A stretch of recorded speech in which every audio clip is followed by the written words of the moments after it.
Chapter 1. On the pleasant shore of the French Riviera, about halfway between Marseille and the Italian border, stands a large, proud, rosy-colored hotel. Palms cool its flushed facade, and before it stretches a short dazzling beach. Lately it has become a summer resort of notable and fashionable people. A decade ago it was almost deserted after its English clientele went north in April. Now, many bungalows are near it, but when this story begins only a dozen old villas rotted like water lilies among the pines between Gosse's Hotel des Etrangers and Cannes, 5 miles away. A mile from the sea is an isolated railroad stop, where one June morning in 1925 a woman and her daughter arrived and went down to Gosse's hotel. The mother's face was of a fading prettiness. However, one's eye moved on quickly to her daughter, who had magic in her pink cheeks lit to a lovely flame. Her fine forehead sloped gently up to where her hair burst into waves of ash blonde and gold. Her eyes were bright, big, clear, wet, and shining. Her body was on the last edge of childhood. She was almost 18, but the dew was still on her. The mother said, "Something tells me we're not going to like this place." "I want to go home anyhow," the girl answered. "We'll stay 3 days and then go home. I'll wire right away for steamer tickets." At the hotel the girl made the reservation in idiomatic French, like something remembered. When they got the room on the ground floor she walked through the French windows and out a few steps onto the stone veranda that ran around the hotel. When she walked she carried herself like a ballet dancer. 50 yards away the Mediterranean yielded up its pigments, moment by moment, to the brutal sunshine. Of all the region only the beach stirred with activity. 3 British nannies sat knitting. Closer to the sea a dozen persons were sitting under striped umbrellas, while their dozen children pursued fish in water or lay naked in the sun. Rosemary came onto the beach, took off her bathrobe and dashed into the sea. She floated face down for a few yards and finding it shallow walked forward. When it was about breast high, she looked back toward shore. A bald man with a hairy chest and a monocle and a pair of tights was looking at her attentively. As Rosemary saw it, the man poured himself a glass of something from a bottle in his hand. Rosemary laid her face on the water and swam to the raft. Reaching it she was out of breath, but a tanned woman with very white teeth looked down at her, and Rosemary, suddenly realizing the wideness of her own body, turned on her back and swam toward shore. The hairy man holding the bottle spoke to her as she came out with a slow Oxford drawl. "You're a fine swimmer." Rosemary looked for a place to sit. Obviously each family possessed a strip of sand immediately in front of its umbrella. Besides there was much visiting and talking, the atmosphere of a community which did not welcome a stranger. Farther up sat a group with bodies as white as her own. They all lay under small hand parasols instead of beach umbrellas and had obviously spent less time at the place. Between the dark people and the light, Rosemary found room and spread out her peignoir on the sand. Lying so, she first heard their voices. A white-haired woman in full evening dress, obviously worn since the previous evening, with a tiara on her head was saying something in a shrill scornful voice. Rosemary, feeling a vague antipathy to her and her companions, turned away. Nearest her, on the other side, a young woman lay under a roof of umbrellas making out a list of things from a book open on the sand. She had a string of creamy pearls round her neck. Her face was hard and lovely. Her eyes met Rosemary's but did not see her. Beyond her was a fine man in a jockey cap and red tights, then the woman Rosemary had seen on the raft, then a man with a long face and a golden, leonine head, with blue tights and no hat, talking very seriously to a young man in black tights. She thought they were mostly Americans, but something made them unlike the Americans she had known before. The man of the monocle and bottle spoke suddenly out of the sky above Rosemary. "My name is Campion. Here is a lady who says she saw you in Sorrento last week and knows who you are and would so like to meet you." Looking around with annoyance, Rosemary saw the untanned people were waiting. She got up and went over to them. "Mrs. Abrams, Mrs. McCusco, Mr. McCusco, Mr. Dumfrey. We know who you are," spoke up the woman in evening dress.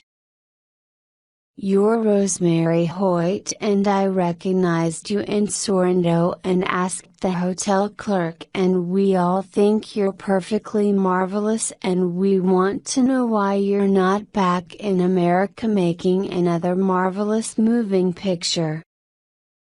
The woman continued, "We wanted to warn you about getting burned the first day." Rosemary looked at them all uncomfortably.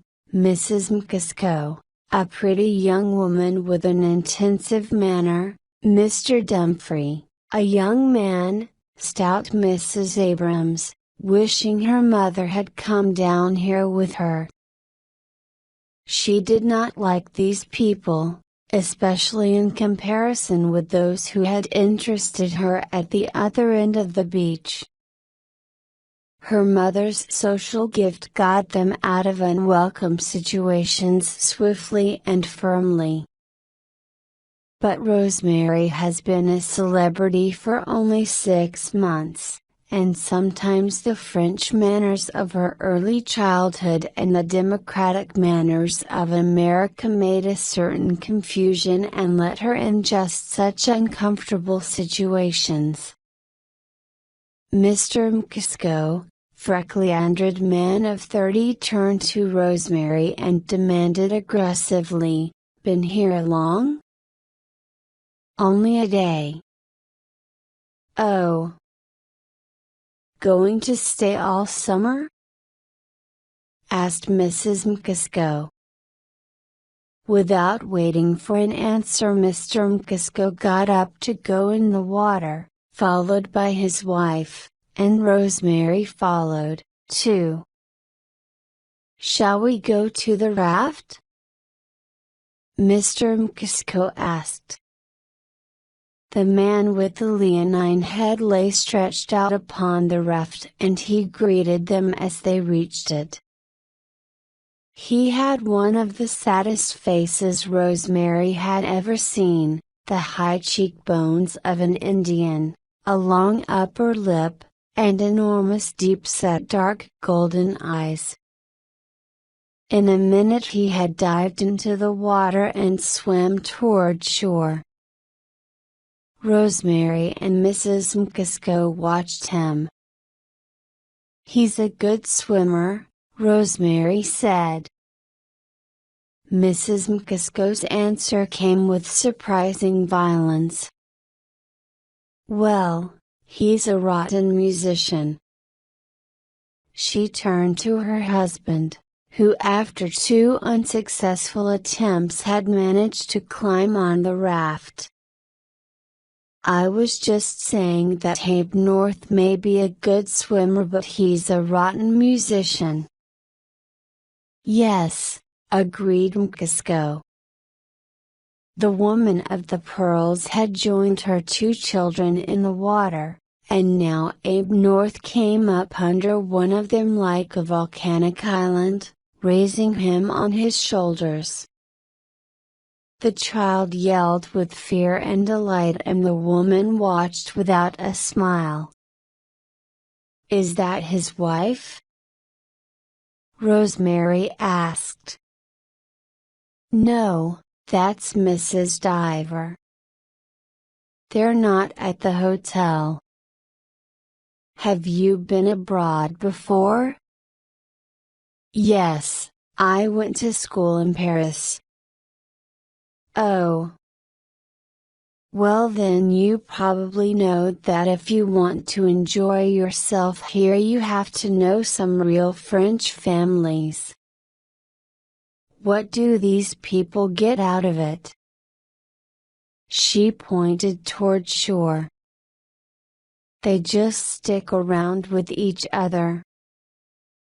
Of course, we had letters of introduction and met all the best French artists and writers in Paris. That made it very nice." "I should think so. My husband is finishing his first novel, you see." Rosemary said, "Oh, he is?" She was not thinking anything special, except wondering whether her mother had got to sleep in this heat. "It's on the idea of Ulysses," continued Mrs. Mckisko. "Oh, for God's sake, Violet, don't go telling everybody the idea," protested Mckisko.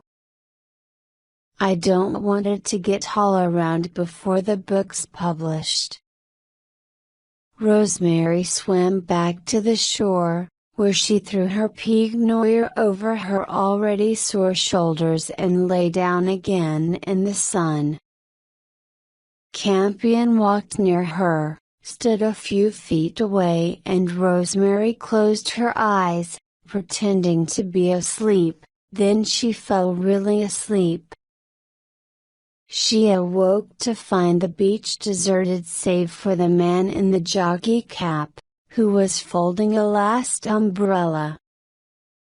He walked nearer and said, "I was going to wake you before I left. It's not good to get to burn right away." "Thank you." Rosemary looked down at her crimson legs. Heavens! He looked at her, and for a moment she lived in the bright blue worlds of his eyes, eagerly and confidently. She laughed cheerfully, inviting him to talk, but Dick Diver was already carrying a tent and a beach umbrella up to a waiting car, so she went into the water. Chapter 2. It was almost 2 when they went into the dining room. 2 waiters brought them luncheon. "I fell in love on the beach," said Rosemary. "Who with?" "First with a whole lot of people who looked nice, then with one man. Did you talk to him? Just a little. Very handsome. With reddish hair. He's married, though it's usually the way. Her mother was her best friend and had put every effort into guiding her, not so rare a thing in the theatrical profession. Unlike other mothers, Mrs. Elsie Spears was not recompensing herself for a defeat of her own. She had been happily married and twice widowed. One of her husbands had been a cavalry officer and one an army doctor, and they both left something to her that she tried to keep for Rosemary. She had made her daughter hard and she had cultivated an idealism in her. "Then you like it here?" she asked. "It might be fun if we knew those people." There were some other people, but they weren't nice. They recognized me. "It seems everybody's seen Daddy's Girl," Mrs. Spears said.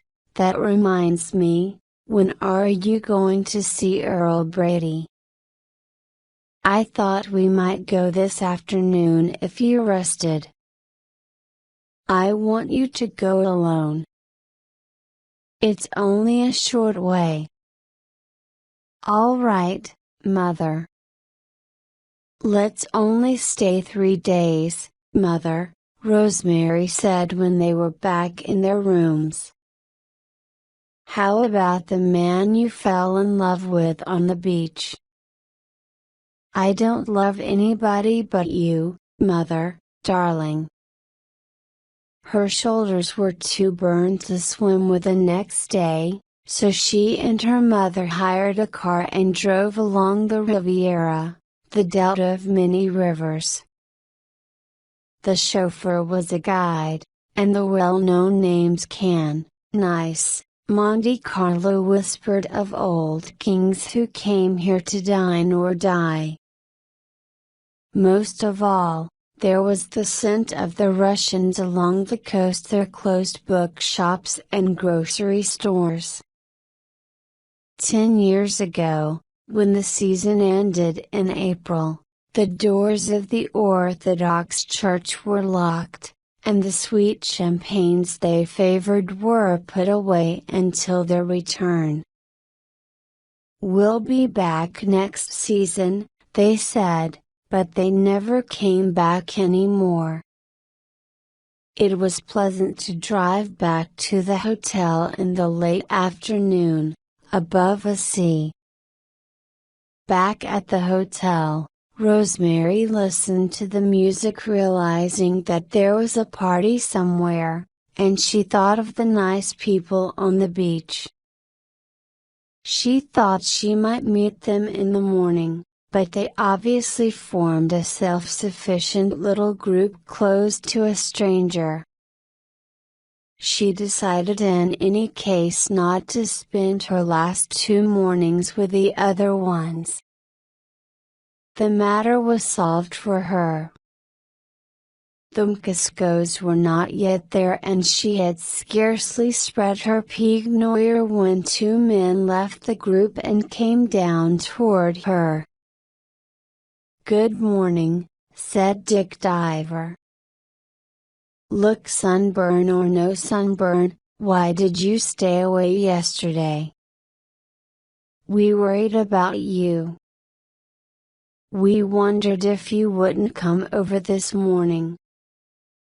He seemed kind and charming. His voice promised that he would take care of her, and that a little later he would open up whole new worlds for her.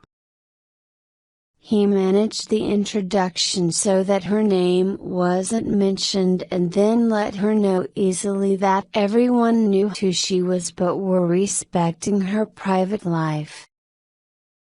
Nicole Diver was about 24, Rosemary guessed. Are you here for a long time? Nicole asked. Her voice was low. Suddenly Rosemary let the possibility enter her mind that they might stay another week. Not very long, she answered. We've been abroad a long time. We landed in Sicily in March and we've been slowly working our way north. I got pneumonia making a picture last January and I've been recuperating. Mercy. How did that happen? Well, it was from swimming. One day I happened to have the group and didn't know it, and they were taking a scene where I dove into a canal in Venice. I had to dive and dive and dive all morning. Mother had a doctor right there, but it was no use. I got pneumonia. She changed the subject before they could speak. Do you like it here, this place? They have to like it, said Abe North slowly. They invented it. He turned his noble head slowly so that his eyes rested with tenderness and affection on the two divers. Oh, did you? This is only the second season that the hotel's been open in summer, Nicole explained. We persuaded Gauze to keep on a cook and a garçon and a chasseur. It paid its way and this year it's doing even better. But you're not in the hotel. We built a house, up at Tarms. The theory is, said Dick, arranging an umbrella over Rosemary's shoulder, that all the northern places, like Davil, were picked out by Russians and English who don't mind the cold, while half of us Americans come from tropical climates. That's why we're beginning to come here. Abe North and Barban, the Frenchman, were talking about Morocco. Barban was a few years younger than Diver or North. He was tall and his body was hard and force was seen in his shoulders and upper arms. At first glance he seemed handsome, but there was a faint disgust always in his face. Rosemary examined their beach things: 4 large umbrellas, a portable bathhouse for dressing, new things that Rosemary had never seen, made after the war, and probably in the hands of the first of purchasers. She had guessed that they were fashionable people, but though her mother had brought her up to believe such people to be drones, she did not feel that way here. She looked in turn at the 3 men.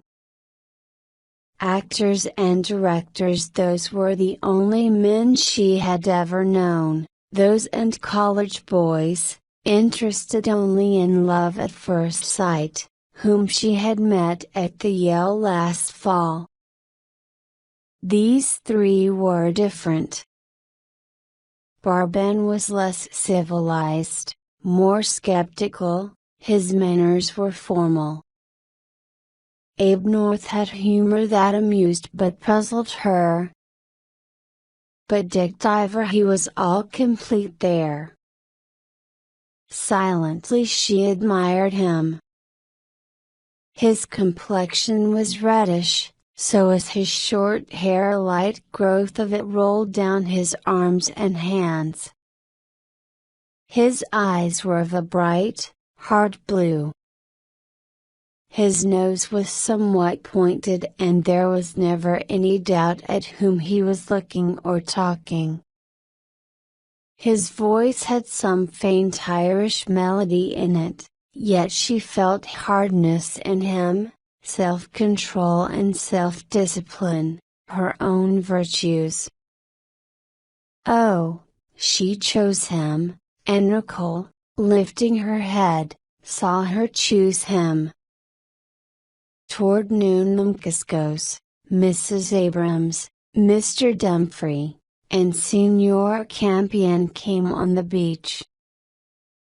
Mary North, the very tan young woman whom Rosemary had met the first day on the raft, came in from swimming and said with a smile, "Well, I have felt there were too many people on the beach this summer," Nicole admitted.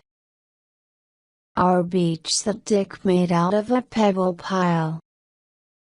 "The day before you came, the married man, Mcsko, and his wife were having words and she tossed some sand in his face. So he sat on top of her and rubbed her face in the sand." "I wanted Dick to interfere," Nicole said. "I think," said Dick Diver, "that I'll go over and invite them to dinner." "No, you won't," Nicole told him quickly. "I'm not going to have my nose rubbed in the sand. I'm a mean, hard woman," she explained to Rosemary.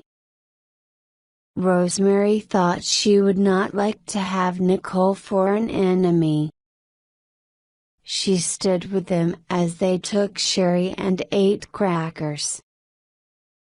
Dick Diver looked at her with cold blue eyes. His kind, strong mouth said thoughtfully, "You're the only girl I've seen for a long time that actually looked like something blooming."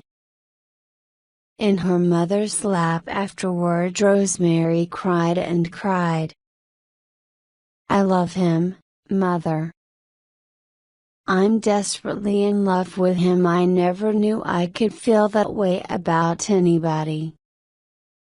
And he's married and I like her too. It's just hopeless.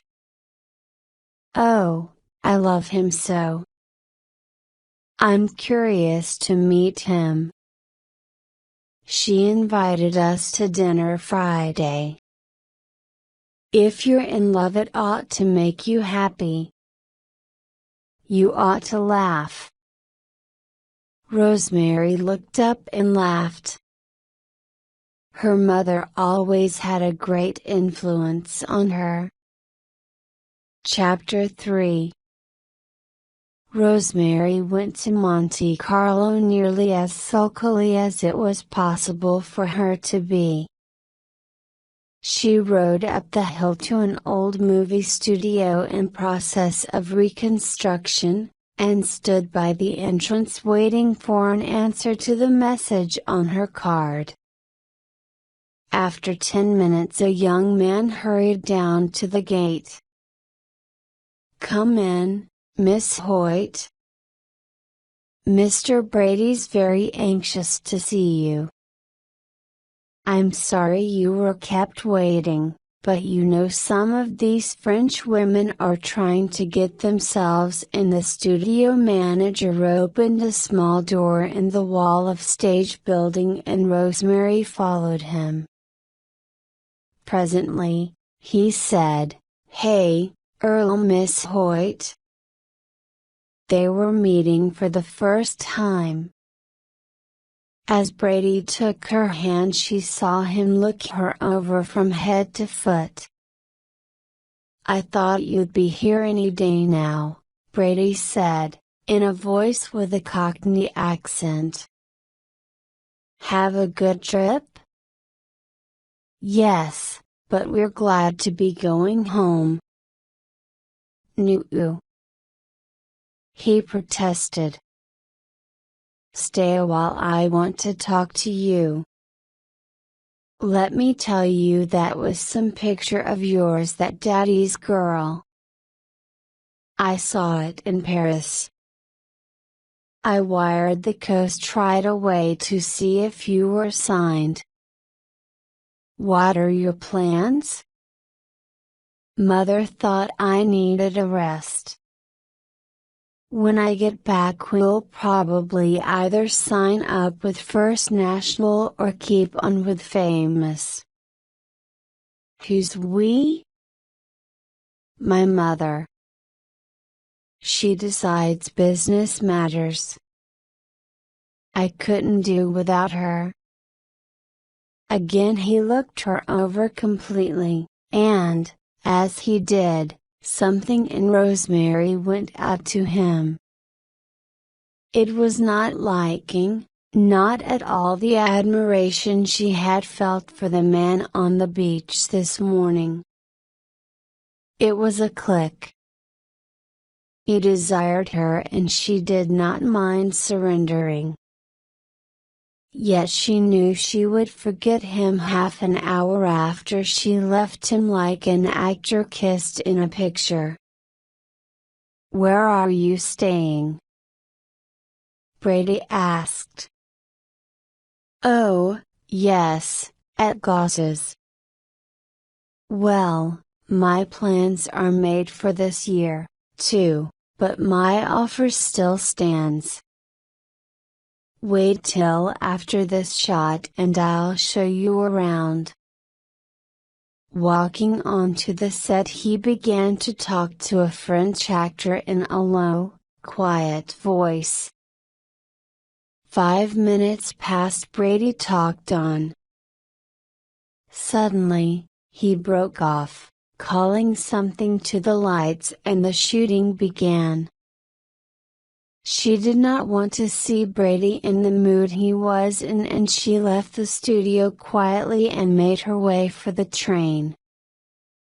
Feeling good after lunch, Nicole Diver went out into her lovely garden.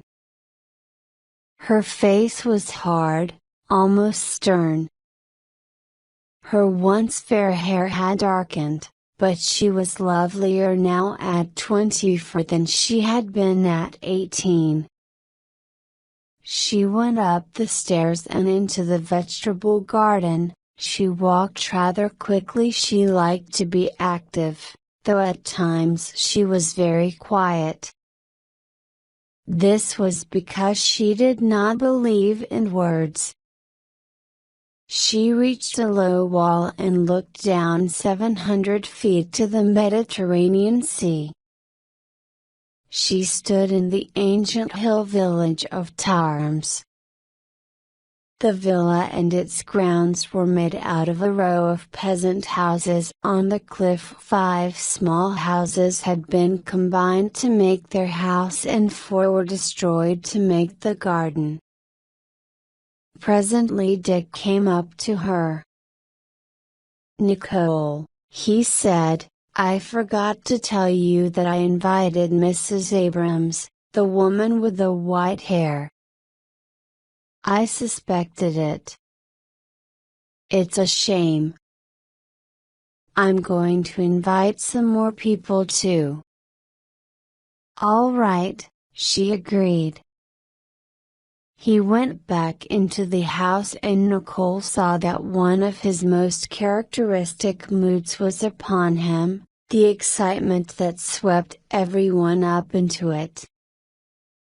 To be included in Dick Diver's world for a while was a remarkable experience. People believed he made an exception for them, recognizing their uniqueness. He won everyone quickly, but at the first doubt in him he evaporated before their eyes. At 8:30 that evening he came out to meet his first guests. Greeting Rosemary and her mother, he waited for them to speak first, as if to allow them the reassurance of their own voices in new surroundings. She and her mother were fascinated by the Villa Diana. "What a beautiful garden!" Mrs. Spears exclaimed. "Nicole's garden," said Dick. "She won't let it alone. She worries about plant diseases all the time." He turned them from the garden to the terrace, where he poured a cocktail, Earl Brady arrived, discovering Rosemary with surprise.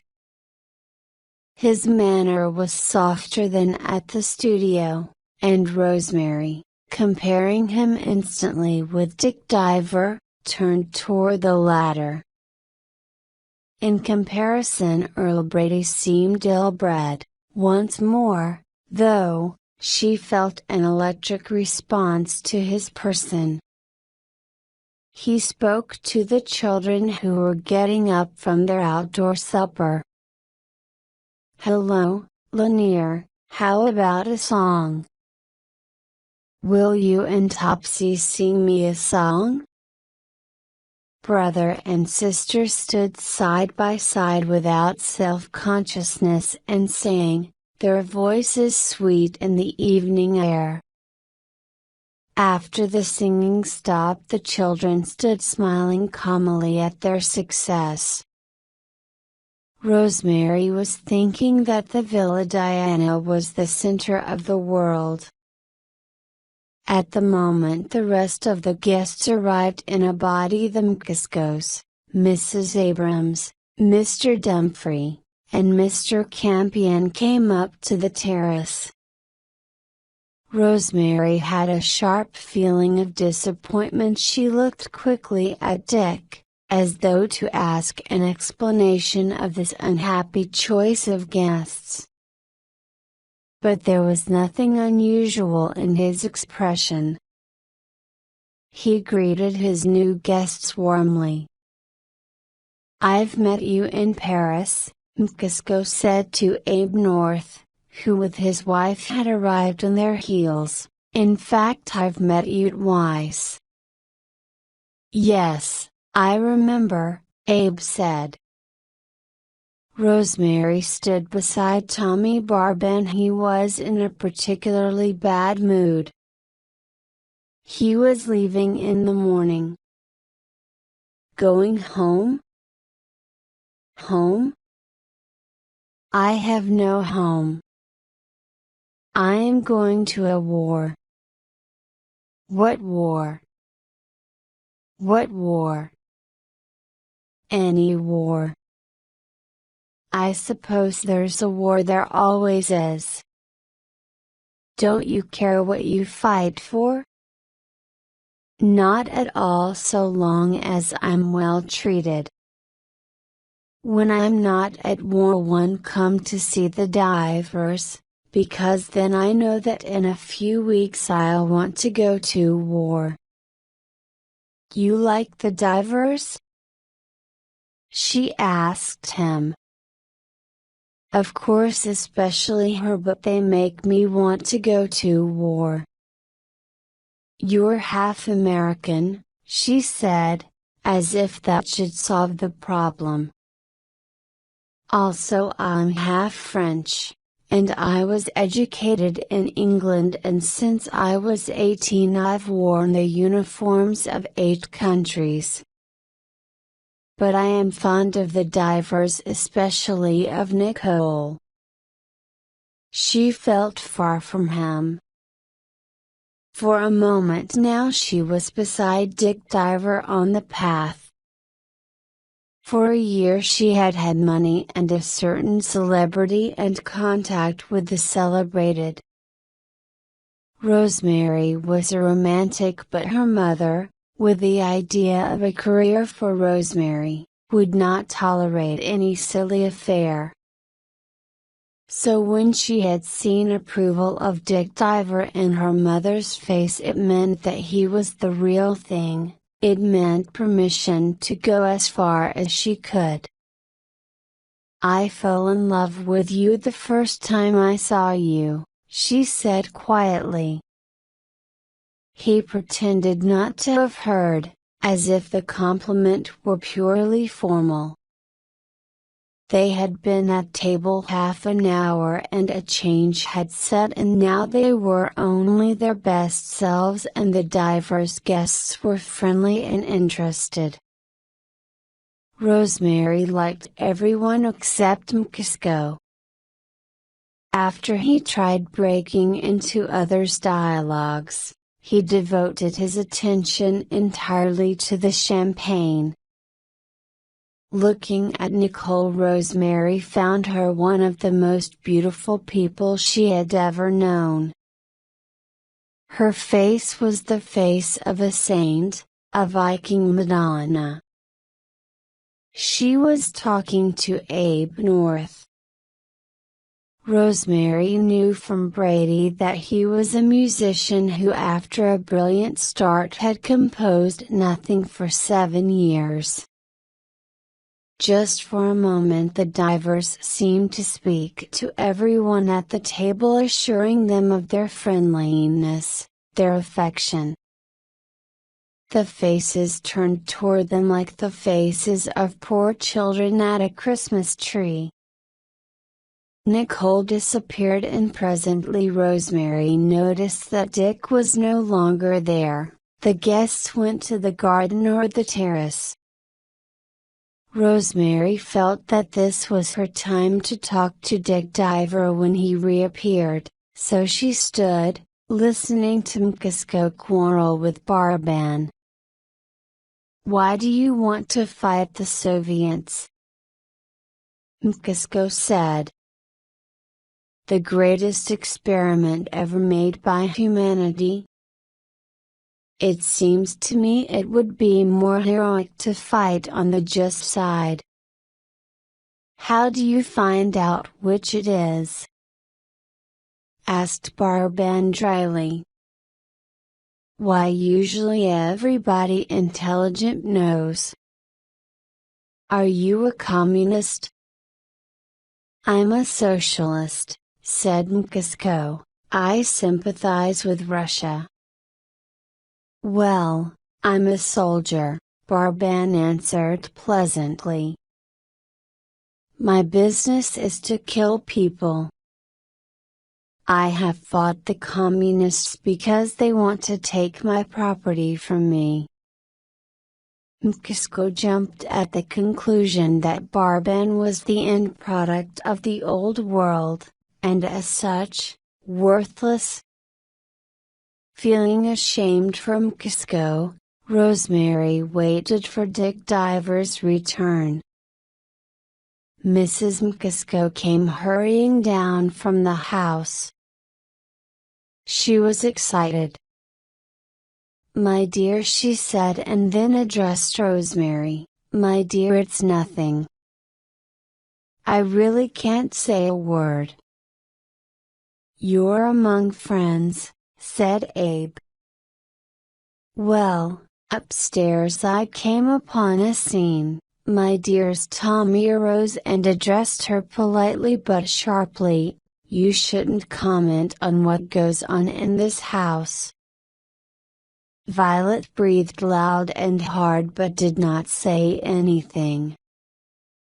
Dick came finally and separated Barban and the Mkiskos and discussed literature with Mkisko, thus giving the latter the moment of superiority which he required. Now she was thinking, "I must have some time alone with him." Rosemary was right. Presently he led her from the company on the terrace to the garden toward the seaside wall. They looked out over the Mediterranean. "I was talking to your mother. She told me that how long you both stayed in France depended on you," he said. "On you," Rosemary all but said aloud. "Since things are over here." "Over?" she asked. "Well, this part of the summer is over. Last week Nicole's sister left, tomorrow Tommy Barban leaves, Monday Abe and Mary North are leaving. Maybe we'll have more fun this summer, but this particular fun is over. That's why I gave this party. Nicole and I are going up to Paris to see Abe North off for America. I wonder if you'd like to go with us." "What did Mother say?" She seemed to think it would be fine. She doesn't want to go herself. She wants you to go alone. I haven't seen Paris since I've been grown, said Rosemary. I'd love to see it with you. That's nice of you. Did she imagine that his voice was suddenly metallic? Of course, we've been excited about you from the moment you came on the beach. I wanted to know all of you too, especially you. I told you I fell in love with you the first time I saw you. He tried now to make her want to go back to the house, and it was difficult, and he did not quite want to lose her. You don't know what you want. You go and ask your mother what you want. I think you're the most wonderful person I ever met except my mother. You have romantic eyes, he laughed. The guests got into cars, as the divers stood side by side in the gate. To Rosemary it seemed very hard to drive away and leave them in their house. Again she wondered what Mrs. McCuskey had seen in the bathroom. Chapter 4. Rosemary dozed for 3 hours and then lay awake. She had been brought up with the idea of work. Mrs. Spears had spent what little was left by her husband's on her daughter's education, and when she blossomed out at 16 with that extraordinary hair, brought her into a hotel suite of an American producer who was recuperating there.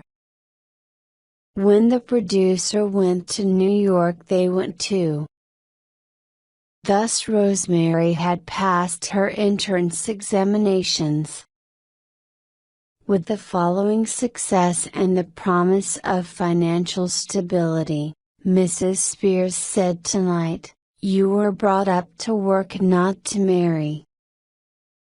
Now you've found your first nut to crack, and it's a good nut. Go ahead. Hurt yourself for him. Whatever happens, it can't spoil you because economically you're a boy, not a girl." Rosemary had never done much thinking, so her mother's words disturbed her sleep. Getting up, she walked out on the terrace. Beyond the sea and far up on the hill lived the divers. She thought of them both together. Their children slept, their gate was shut for the night. She went along the terrace toward the front door. She stopped at the sight of a figure seated on the wide white stairway of the entrance. Then she saw that it was Louis Campion and that he was weeping. She touched him on the shoulder. "What is it? Can I help you?" "Nobody can help me. I have only myself to blame. It's always the same." "What is it do you want to tell me?" He looked at her. "No," he decided. She felt sudden disgust with whatever it was. "Abe North is around here somewhere," Campion said. "Why, he's staying at the divers." "Yes, but he's up. Don't you know what happened? There's going to be a duel." "What?" "A duel with we don't know what yet." "Who's going to duel?" "I'll tell you from the beginning. Of course, you were in the other automobile. Well, in a way you were lucky it came so suddenly. What came? She demanded. I don't know what began it. First she began to talk who? Violet Mcusco. But don't mention the divers because he made threats against anybody who mentioned it. Who did? Tommy Barban. None of us ever found out what Violet had to say because he kept interrupting her, and then her husband got into it and now, my dear, we have the duel. This morning at 5 o'clock in an hour. At that moment Abe North came out of the hotel and saw them. What are you doing up? He demanded. She started to laugh. I just got up. Abe sat down beside Rosemary. Who's going to duel? Is it true? It certainly seems to be true. Abe said the trouble had begun at the time Violet Mcusco was telling Mrs. Abrams something she had found out about the divers. She had gone upstairs in their house and she had come upon something there which had made a great impression on her. But Tommy was a watchdog about the divers. He said, Mrs. Mcusco, please don't talk further about Mrs. Diver. I wasn't talking to you, she objected. I think it's better to leave them out. Are they so sacred? Leave them out. Talk about something else. The people in the car did not know just what happened until the car stopped and Barban cried in a voice that shook everybody. Do you want to get out here? We're only a mile from the hotel and you can walk it. You've got to shut up and shut your wife up. You know you're stronger muscularly than I am. But I'm not afraid of you. What they ought to have is a duel, said Mcusco. Tommy telephoned some man in Cannes to act a second and Mcusco telephoned me to come right down. Violet Mcusco collapsed and Mrs. Abrams took her to her room. When I got there I tried to argue with Tommy but the latter wouldn't accept anything short of an apology and Mcusco wouldn't give it. When Abe had finished Rosemary asked thoughtfully, do the divers know it was about them? No, and they're not ever going to know they had anything to do with it. That damn Campion had no business talking to you about it. This fight's between two men. What Tommy needs is a good war. Abe looked at his watch. I've got to go up and see Mcusco. Do you want to come? After a moment Rosemary agreed and went upstairs beside Abe. Mcusco was sitting on his bed with his alcoholic aggression vanished, in spite of the glass of champagne in his hand. He asked, is it time? I don't think you ought to fight a duel, said Rosemary. Yeah, I should have tried to beat him up, but it's done now. The trouble was I suggested the duel. If Violet had only kept her mouth shut I could have fixed it. Of course even now I can just leave, or sit back and laugh at the whole thing, but I don't think Violet would ever respect me again. Yes, she would, said Rosemary. she'd respect you more. No, you don't know Violet. She's very hard when she gets an advantage over you. We've been married 12 years. We had a little girl 7 years old and she died, and after that you know how it is.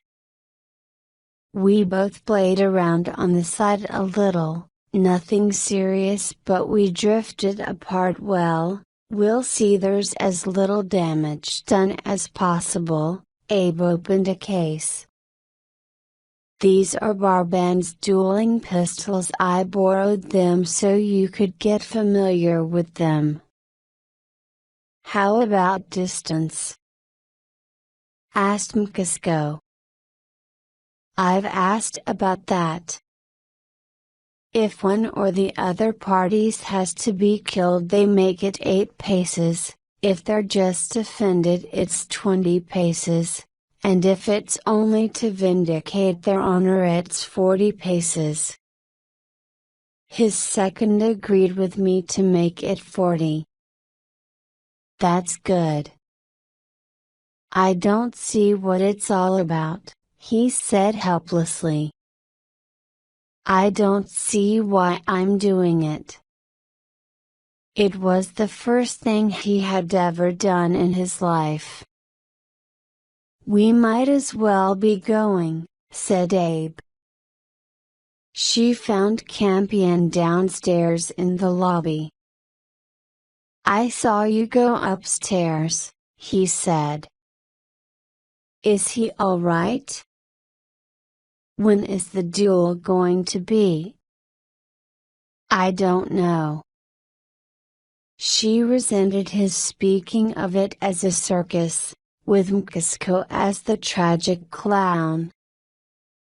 Will you go with me? He demanded. I've hired the hotel car. I don't want to go. Why not? From the steps downstairs she saw Abe and Mkisko drive away, but after a moment the hotel car came around the corner. Luis Campion pulled her in beside him. I've got my movie camera, you see. She laughed helplessly. He was so terrible that he was no longer terrible, only dehumanized. I wonder why Mrs. Mkisko didn't like the divers? She said. They were very nice to her. Oh, it wasn't that. It was something she saw. We never found what it was because of Barban. They followed the other car, turned off the main road and into the country. It's the golf course, cried Campion. I'm sure that's where it's going to be. He was right. They saw the two men, Barban and Mkisko, face each other. Rosemary felt terrible pity and hatred for Barban. Then, 1, 2, 3. Abe counted. They fired at the same moment. Mkisko swayed but recovered himself. Both shots had missed. Now, that's enough, cried Abe. The duelists walked in, and everyone looked at Barban. I declare myself unsatisfied. What? Sure you're satisfied, said Abe impatiently. You just don't know it. Your man refuses another shot? You're damn right, Tommy. You insisted on this and my client went through with it. Tommy laughed. The distance was ridiculous, he said. Your man must remember he's not now in America. This has gone far enough, Tommy, said Abe rather sharply. He turned to Mcasco. Come on, let's get out. Chapter 5. They were at a houseboat cafe on the Seine, Rosemary, the Norths and the Divers. They had been 2 days in Paris, but actually they were still the same beach company.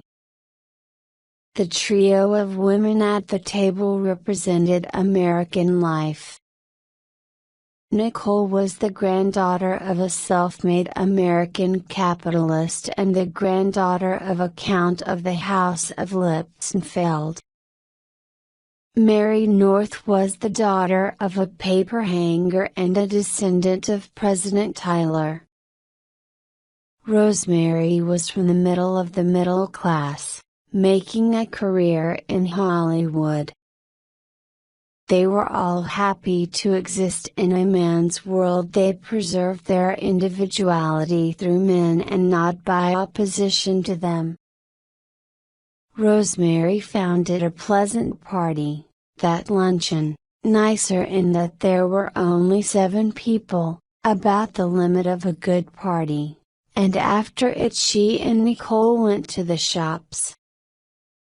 Shopping with Nicole, Rosemary spent money she had earned. She was here in Europe due to the fact that she had gone in the canal 6 times that January day, with her temperature rising from 99 degrees in the early morning to 103 degrees, when her mother stopped it. With Nicole's help, Rosemary bought 2 dresses and 2 hats and 4 pairs of shoes with her money. Nicole bought from a great list that ran 2 pages, and bought the things she saw besides. Everything she liked that she couldn't possibly use herself, she bought as a present for a friend.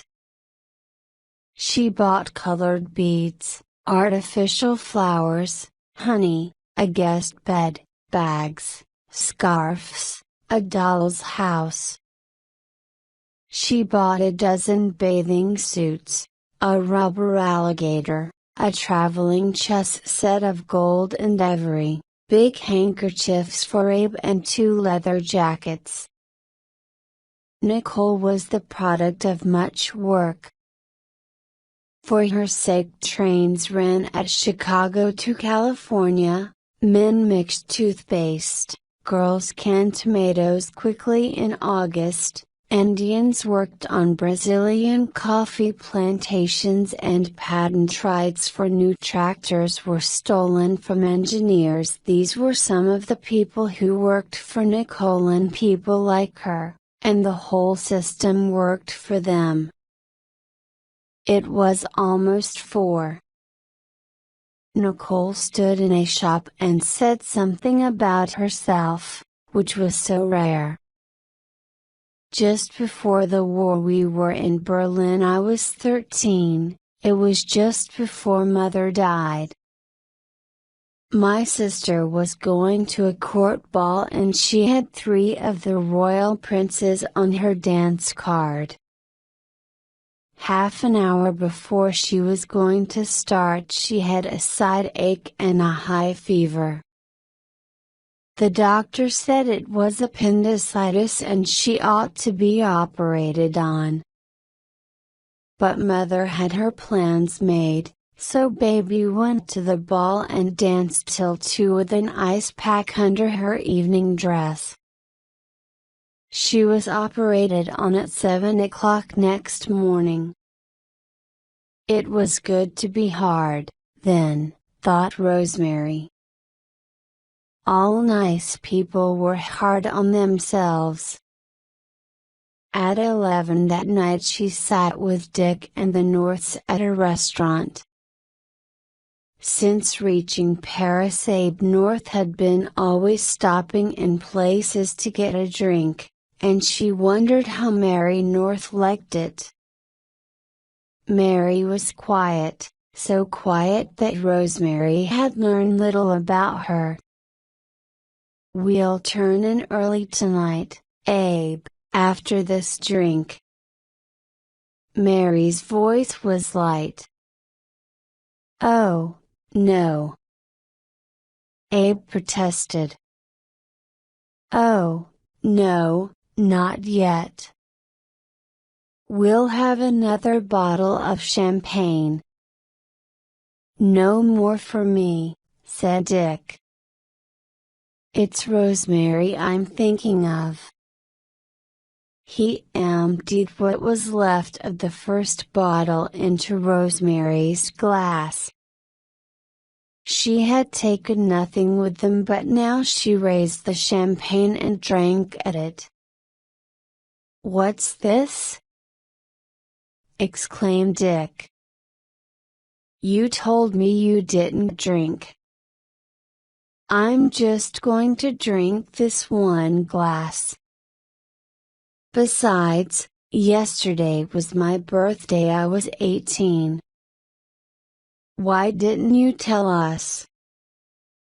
they said indignantly. "I knew you'd make a fuss over it and go to a lot of trouble." She finished the champagne. "So this is the celebration." "It most certainly is not," Dick said. "The dinner tomorrow night is your birthday party, and don't forget it." 18? Why, that's a terribly important age. "I used to think until you're 18 nothing matters," said Mary. "That's right," Abe agreed. "And afterward it's the same way." "Abe feels that nothing matters till he gets on the boat," said Mary. "He'll be writing music in America and I'll be working as a singer in Munich, so when we get together again there'll be nothing we can't do." "That's wonderful," agreed Rosemary, feeling the champagne. Abe said lightly, "Something tells me I'll be a success on Broadway long before you've finished your scientific book." "I hope so," said Dick. "I hope so. I may even give up what you call my scientific book."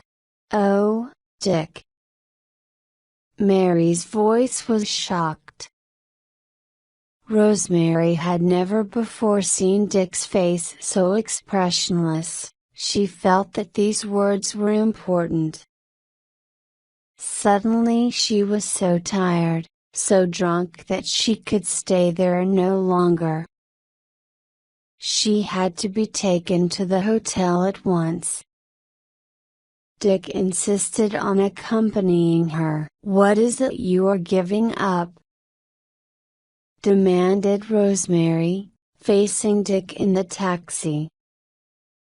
"Nothing of importance." "Are you a scientist?" "I'm a doctor of medicine." "Oh." She smiled. "My father was a doctor too." "Then why don't you?" She stopped. "There's no mystery. I'm just not practicing. I'll probably practice again someday." Rosemary put up her face quietly to be kissed. He looked at her for a moment as if he didn't understand. "Such a lovely child," he said gravely. She smiled up at him. "I'm in love with you and Nicole. Actually, that's my secret. I can't even talk about you to anybody because I don't want any more people to know how wonderful you are." Honestly, I love you and Nicole, I do. So many times he had heard this, even the formula was the same. Suddenly she came toward him and he had kissed her breathlessly.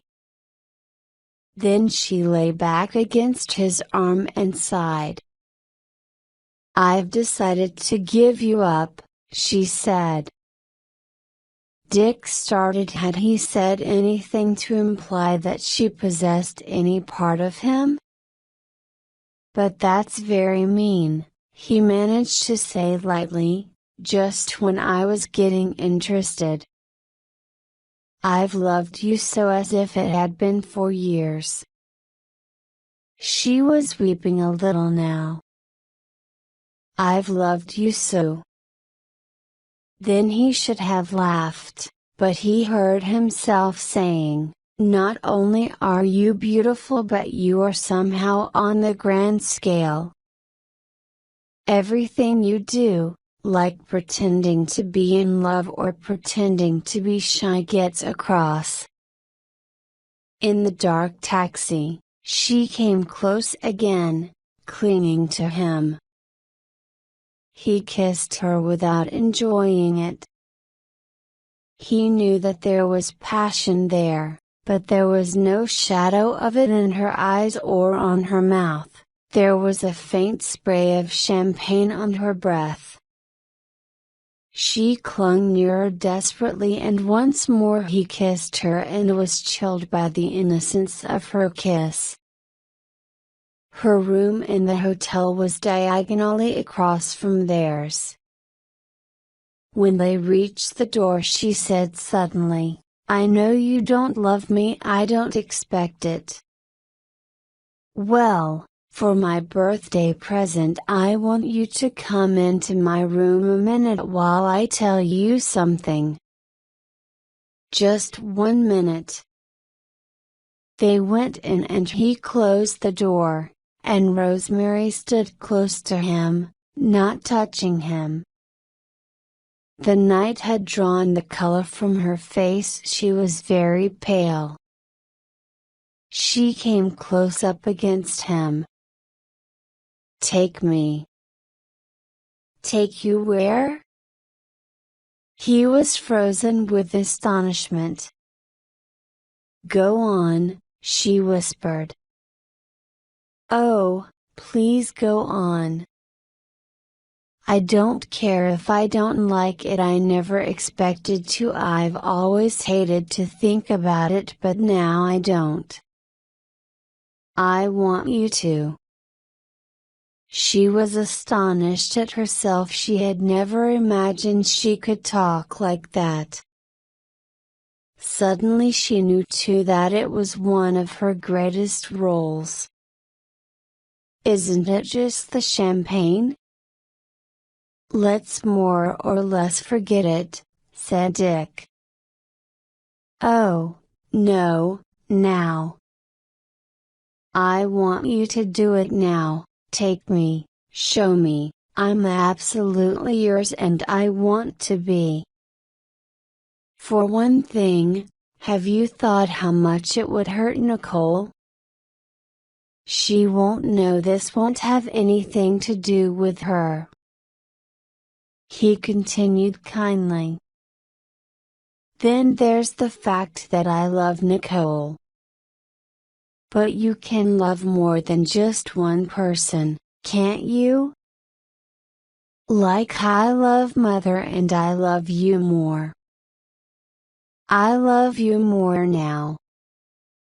You're not in love with me, but you might be afterwards, and that would begin your life with a terrible mess. No, I promise I'll never see you again. I'll get Mother and go to America right away." He took another tone. "You're just in that mood." "Oh, please, I don't care even if I had a baby. I could go into Mexico like a girl at the studio." "Oh, This is so different from anything I ever thought. I used to hate it when they kissed me seriously. He saw she was still under the impression that it must happen. Some of them had great big teeth, but you are all different and beautiful. I want you to do it. I know you're not in love with me. She was suddenly humble and quiet. I didn't expect that much. I know I must seem just nothing to you. Nonsense. But you seem young to me. Rosemary waited till Dick said, and lastly, things aren't arranged so that this could be as you want. He followed her to the bed, and sat down beside her while she wept. He was suddenly confused, and for a moment his usual grace was absent. I knew you wouldn't, she sobbed. He stood up. Good night, child. Let's forget it. So many people are going to love you, and it might be nice to meet your first love intact, emotionally too. That's an old-fashioned idea, isn't it? She looked up at him as he walked towards the door.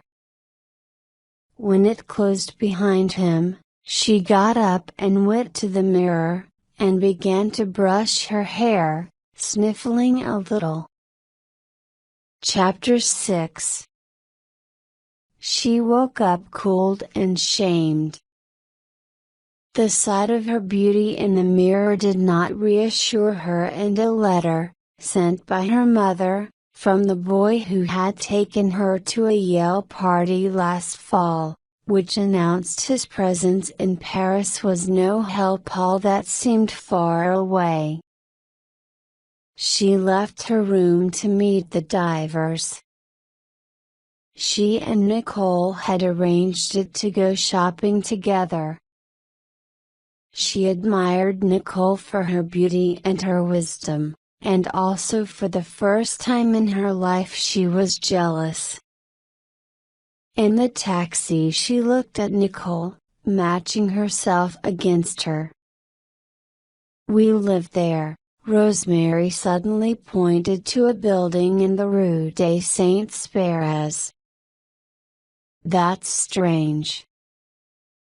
Because when I was 12, mother and baby and I once spent a winter there, and Nicole pointed to a hotel directly across the street.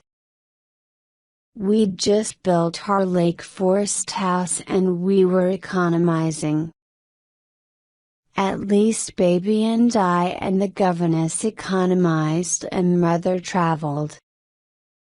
We were economizing too, said Rosemary, realizing that the word meant different things to them.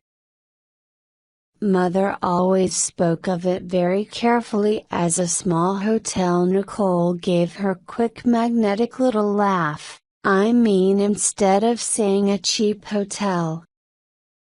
If any friends asked us our address, we'd never say, we're in a dingy little hole where we're glad of running water. We'd say we're in a small hotel. As if all the big ones were too noisy and vulgar for us. Of course the friends always saw through us and told everyone about it, but mother always said it showed we knew our way around Europe. She did, of course, she was born a German citizen. But her mother was American, and she was brought up in Chicago, and she was more American than European. They were meeting the others in 2 minutes for lunch in the North's already empty apartment. The day seemed different to Rosemary from the day before. When she saw Dick face to face, Their eyes met. After that everything was all right, everything was wonderful. She knew that he was beginning to fall in love with her. She felt wildly happy. She scarcely looked at him, but she knew everything was all right. After luncheon, the divers and the Norths and Rosemary went to the Franco-American Films, to be joined by Collis Clay, her young man from New Haven, to whom she had telephoned. In the projection room she sat between Collis Clay and Dick. Then the lights went out, and she was alone with Dick at last. They looked at each other in the half-darkness. "Dear Rosemary," he murmured. Their shoulders touched. There she was, the schoolgirl of a year ago, hair down her back. There she was, so young and innocent, the product of her mother's loving care. Daddy's girl. Rosemary triumphed. Her fineness of character, her courage and steadfastness intruded upon by the vulgarity of the world. It was so moving that the emotions of the whole row of people went out to her at intervals during the picture. There was a break once and the light went on, and after the chatter of applause Dick said to her sincerely, "I'm simply astounded. You're going to be one of the best actresses on the stage." In the taxi with Dick and Collis Clay, they were dropping Collis, and Dick was taking Rosemary to a tea party to which Nicole and the Norths did not want to go. Collis said, "That's a great picture. I've seen it 4 times. I know one boy at New Haven who's seen it a dozen times. He went all the way to Hartford to see it one time. And when I brought Rosemary up to New Haven, he was so shy he wouldn't meet her. Can you beat that?" Dick and Rosemary looked at each other, wanting to be alone, but Collis failed to understand. "I'll drop you where you're going," he suggested. "I'm staying at the Lutetia." "We'll drop you," said Dick. "It'll be easier for me to drop you." "No trouble at all. I think it will be better if we drop you." After he was finally gone, they were left alone. "I don't know what came over me last night," Rosemary said. "That glass of champagne? I've never done anything like that before. You simply said you loved me. I do love you. I can't change that." It was time for Rosemary to cry, so she cried a little in her handkerchief. "I'm afraid I'm in love with you," said Dick, "and that's not the best thing that could happen." They stopped thinking with an almost painful relief, stopped seeing, they only breathed and sought each other. They were still in the happier stage of love. They were full of brave illusions about each other, tremendous illusions. No other human relations mattered. But for Dick that portion of the road was short. "There's nothing to do about it," he said, with a feeling of panic. "I'm in love with you, but it doesn't change what I said last night. That doesn't matter now. I just wanted to make you love me. If you love me, everything's all right. Unfortunately I do. But Nicole mustn't know, she mustn't suspect even faintly. Nicole and I have got to go on together. In a way that's more important than just wanting to go on. Kiss me once more. He kissed her, but then momentarily left her. Nicole mustn't suffer, she loves me and I love her, you understand that? She did understand it was the sort of thing she understood well, not hurting people. She knew the divers loved each other because it had been her primary assumption. She had thought, however, that it was a rather cold relation, and actually rather like the love of herself and her mother. "And I mean love," he said, guessing her thoughts. "Active love, it's more complicated than I can tell you. It was responsible for that crazy duel." "How did you know about the duel?" "I thought we were to keep it from you." "Do you think Abe can keep a secret?" He spoke with irony. "Tell a secret over the radio, publish it in a tabloid, but never tell it to a man who drinks more than 3 or 4 a day." She laughed in agreement, staying close to him. "So you understand my relations with Nicole are complicated." "She's not very strong, she looks strong but she isn't. And this makes rather a mess." "Oh, say that later. But kiss me now, love me now." "I'll love you and never let Nicole see." "You darling." They reached the hotel after the tea party, and Rosemary walked a little behind him, to admire him, to adore him. His step was alert, as if he had just come from some great doings and was hurrying on toward others. They walked upstairs 5 flights. At the first landing they stopped and kissed. She was careful on the next landing, on the third more careful still. On the next there were 2 more, she stopped halfway and kissed him goodbye. At his urgency she walked down with him to the one below for a minute and then up and up.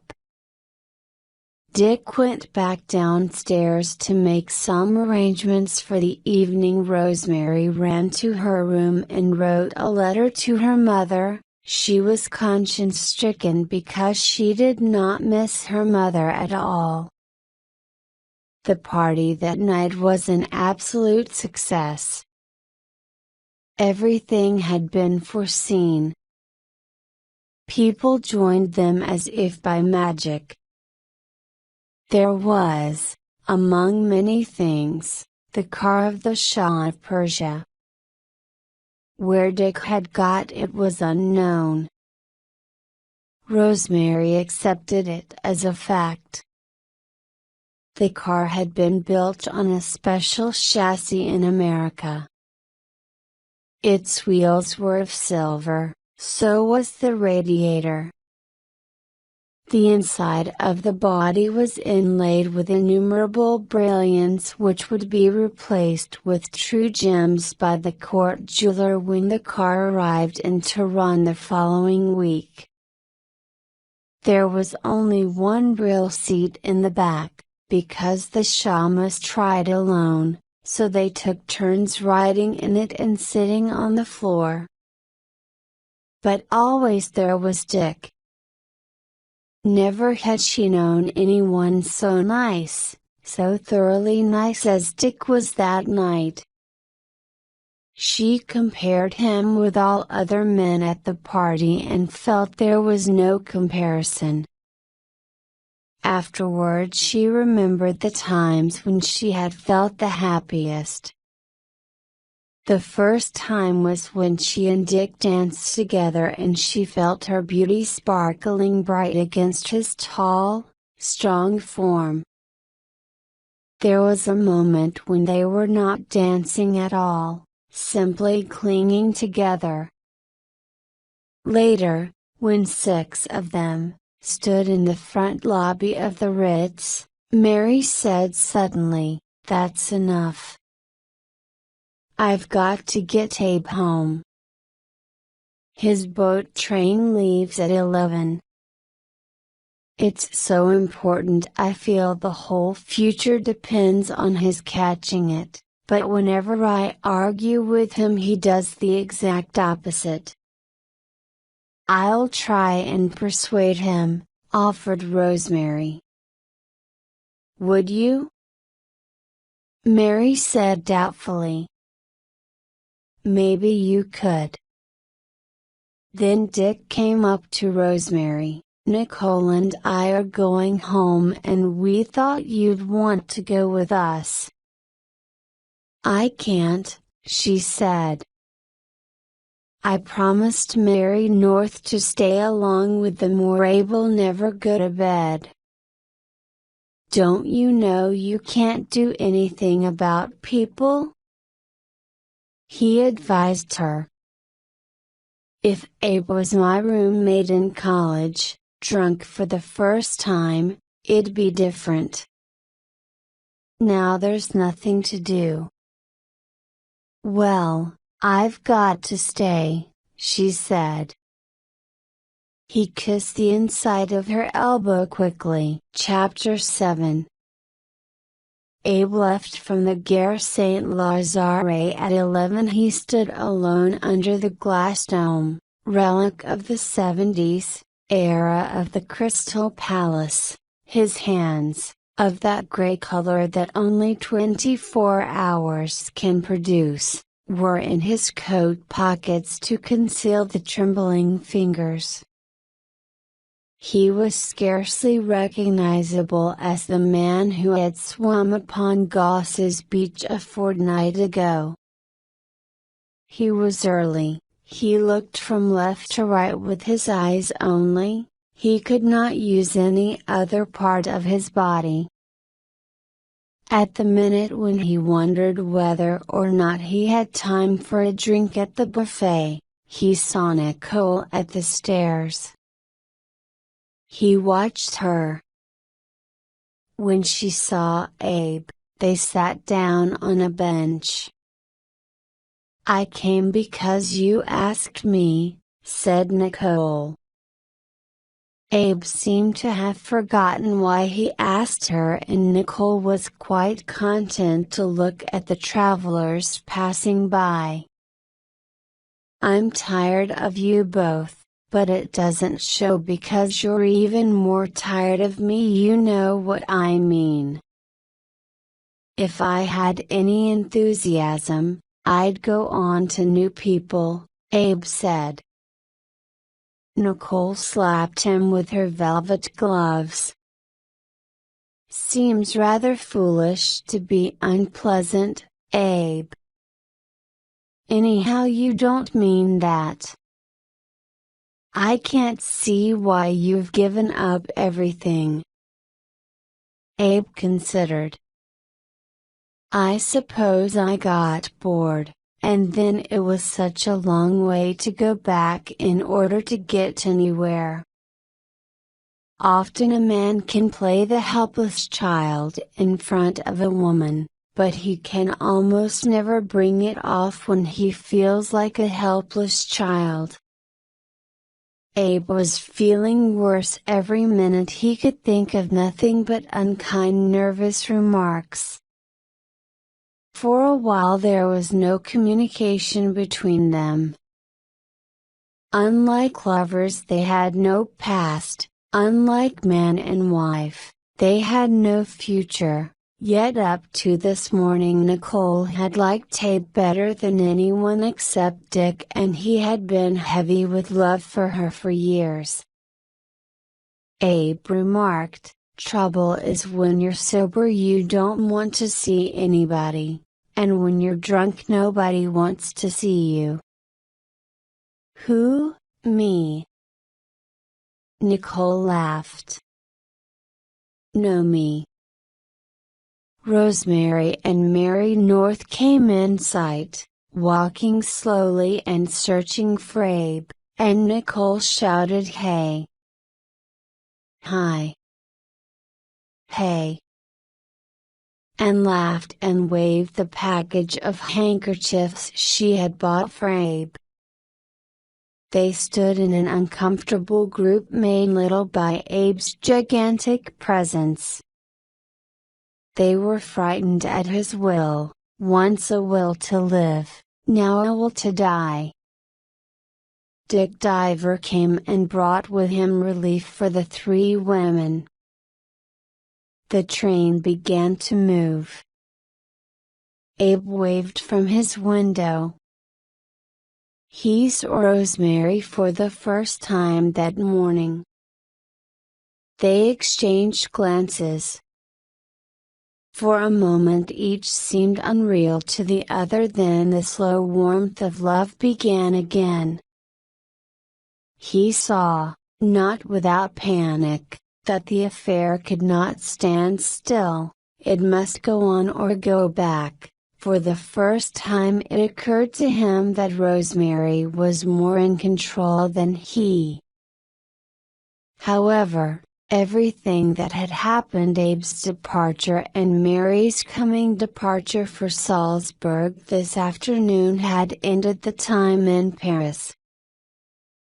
During their luncheon, outdoors, across from the Luxembourg Gardens, Rosemary had cramps and felt unhappy.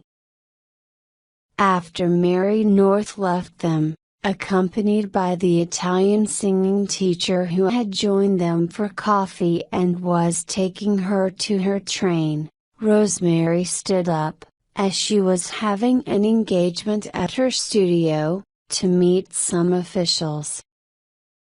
"And oh," she said, "if Collis Clay comes while you are still sitting here, just tell him I couldn't wait, tell him to call me tomorrow."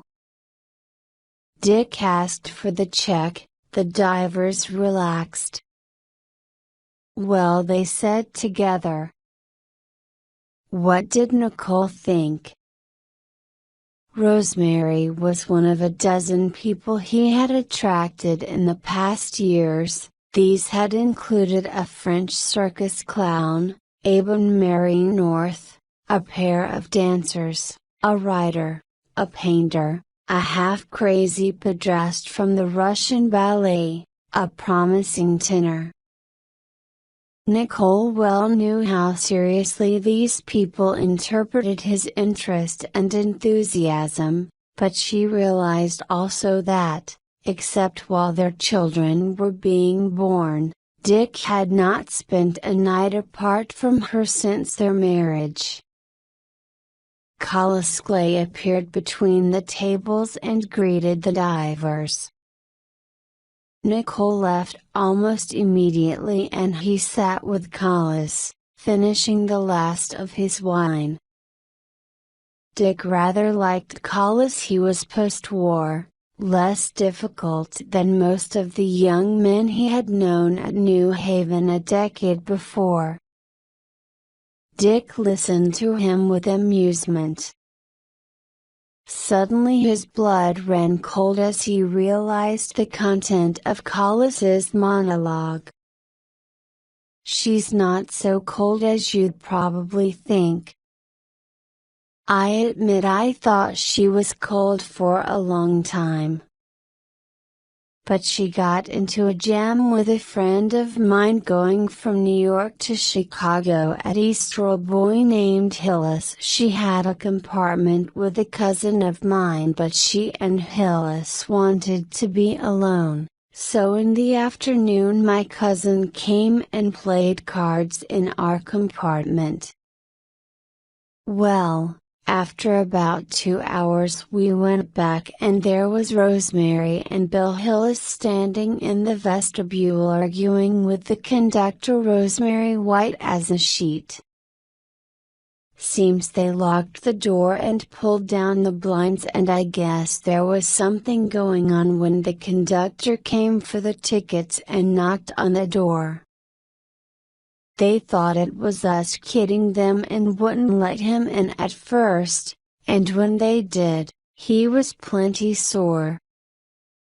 He asked Hillis if that was his compartment and whether he and Rosemary were married that they locked the door, and Hillis lost his temper trying to explain there was nothing wrong. He said the conductor had insulted Rosemary, and believe me, I had an awful time smoothing it over.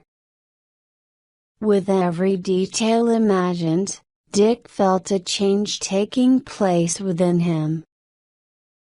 Only the image of a third person, even in the past, threw him off his balance and sent through him waves of pain and desire. He had guessed that Collis Clay was in love with Rosemary in some curious way Dick could not understand. The affair with Hillis seemed to have made no emotional impression on Collis. Dick went over Paris to his bank, and while there, came up to the mail desk. There was a bill for 17 psychiatric books, a letter from Buffalo from his father, in a handwriting that year by year became more indecipherable. There was a card from Tommy Barban, there were letters from doctors in Zurich, a bill from a furniture maker, also there were 3 letters for Nicole, and a letter for Rosemary sent in his care. As he left the bank, he got into a taxi waiting outside. I want to go to the film's par excellence studio. It's on a little street in Passy. The events of the last 48 hours had made him so uncertain that he was not even sure of what he wanted to do. He paid off the taxi and walked in the direction of the studio. He knew that what he was now doing was out of line with everything that had been before it. His walking around this block was not proper. After 3/4 of an hour of standing around, it became clear that he had missed Rosemary. He went into the bistro on the corner and called the hotel. After a long while a little voice said hello. "This is Dick, I had to call you." A pause from her, then, "I'm glad you did. I came to meet you at your studio. I'm in Passy. I thought maybe we'd ride somewhere." "Oh, I only stayed there a minute." "I'm so sorry." A silence. "Rosemary." "Yes, Dick." "Are you alone?" "Who do you think I'd be with?" "I'd like to be with you now." Silence, then a sigh and an answer. "I wish you were with me now." There was the hotel room where she lay behind a telephone number, and there was music around her and 2 for tea. "And me for you, and you for me." Wow. "It's impossible," he said to himself. In a minute he was out in the street. Rosemary returned to her desk and finished a letter to her mother. "I only saw him for a little while, but I thought he was wonderful looking. I fell in love with him. Of course I do love Dick best, but you know what I mean. He really is going to direct the picture and is leaving immediately for Hollywood, and I think we ought to leave, too. Collis Clay has been here. I like him all right but have not seen much of him because of the divers, who really are the nicest people I have ever known. Are you coming north or shall I come south with the divers? Chapter 8. Nicola woke late. Dick's bed was empty. Only after a minute did she realize that she had been awakened by a knock at their door. "Entres," she called, but there was no answer, and after a moment she went to open it. A gendarme faced her and stepped inside the door. "Mr. North, he is here?" "What?" "No, he's gone to America." "When did he leave, madam?" "Yesterday morning." He shook his head. "He was in Paris last night." "He is registered here but his room is not occupied." "They told me I had better ask at this room." "We saw him off yesterday morning on the train." "He has been seen here this morning." "We know nothing about it," she said in amazement. He considered. "He was an ill-smelling, handsome man." "You were not with him at all last night?" "No. We have arrested a Negro." "We are convinced we have at last arrested the correct Negro." "I assure you that I haven't an idea what you're talking about." "If it's Mr. Abraham North, well, if he was in Paris last night we didn't know it." The man nodded, convinced but disappointed. "What happened?" Nicole demanded. "Mr. North was robbed and he made a complaint." "We have arrested a Negro." "Mr. Afghan should come to identify him." After the gendarme left, Nicole took a bath and dressed. She phoned the hotel office and found that Abe had indeed registered at 6:30 this morning. His room, however, was still unoccupied. Just as she decided to go out, the office called and announced, "Mr. Crawshaw, a Negro." "On what business?" she demanded. "He says he knows you and the doctor. He says there is a Mr. Freeman in prison.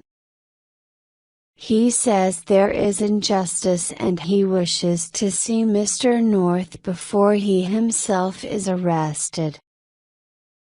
"We know nothing about it." Abe's reappearance made it clear to her how tired she was of his adventures. Thinking no more of him she went out, ran into Rosemary at the dressmaker's, and shopped with her on the Rue de Rivoli. When they got back to the hotel and found Dick, they learned that he had just received a call from Abe, who had spent the morning in hiding. Abe had said, "Dick, I've started a race riot in Montmartre. I'm going to get Freeman out of prison. If a Negro that makes shoe polish, well, if anybody comes there, why you back in Paris?" Dick demanded. "I got as far as Evreux, and I decided to take a plane back for God's sake. Wait a minute and I'll put listen, did Mary get off all right? Yes.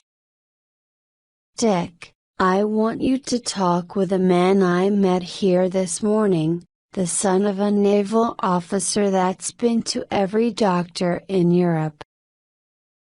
Let me tell you about him. Dick put down the receiver.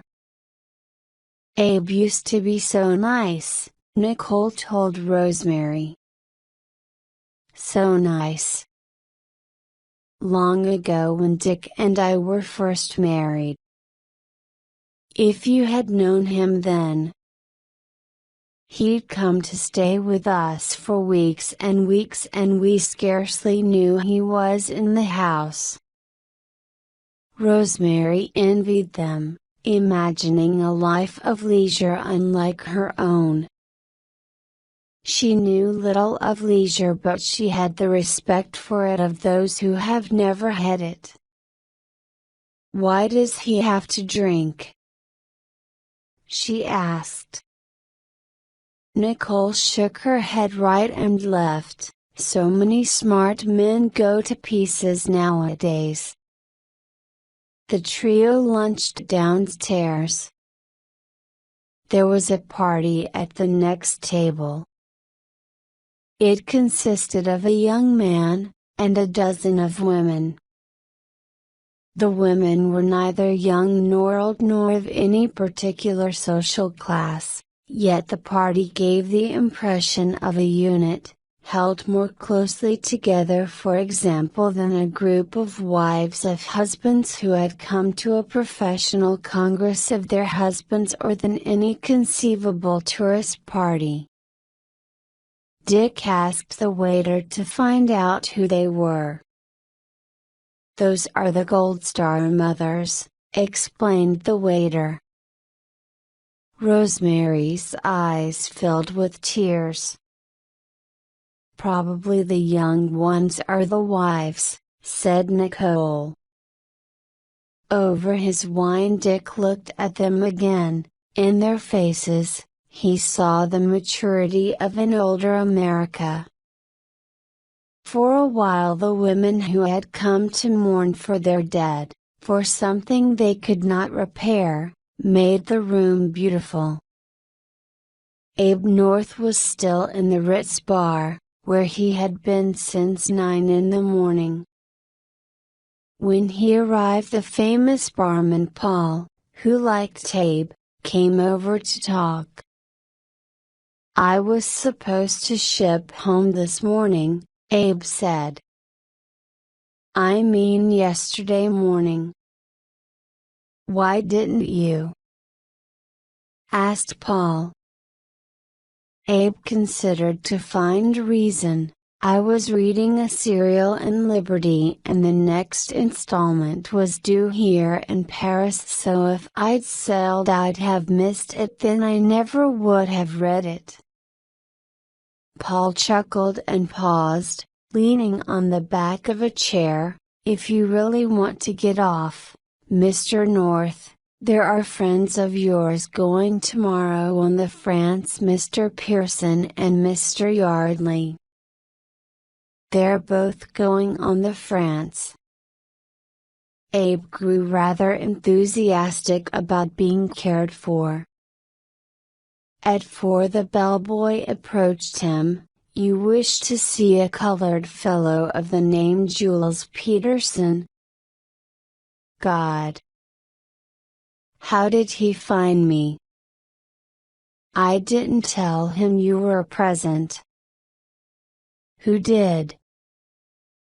Abe got himself up with an effort and went out. At 2 o'clock Rosemary opened her door. When Dick knocked and she opened the door, she saw him as something godlike. She came over and sat on the bed, he sat near her. She kissed him several times in the mouth, and he thought of his responsibility about Nicole 2 doors across the corridor.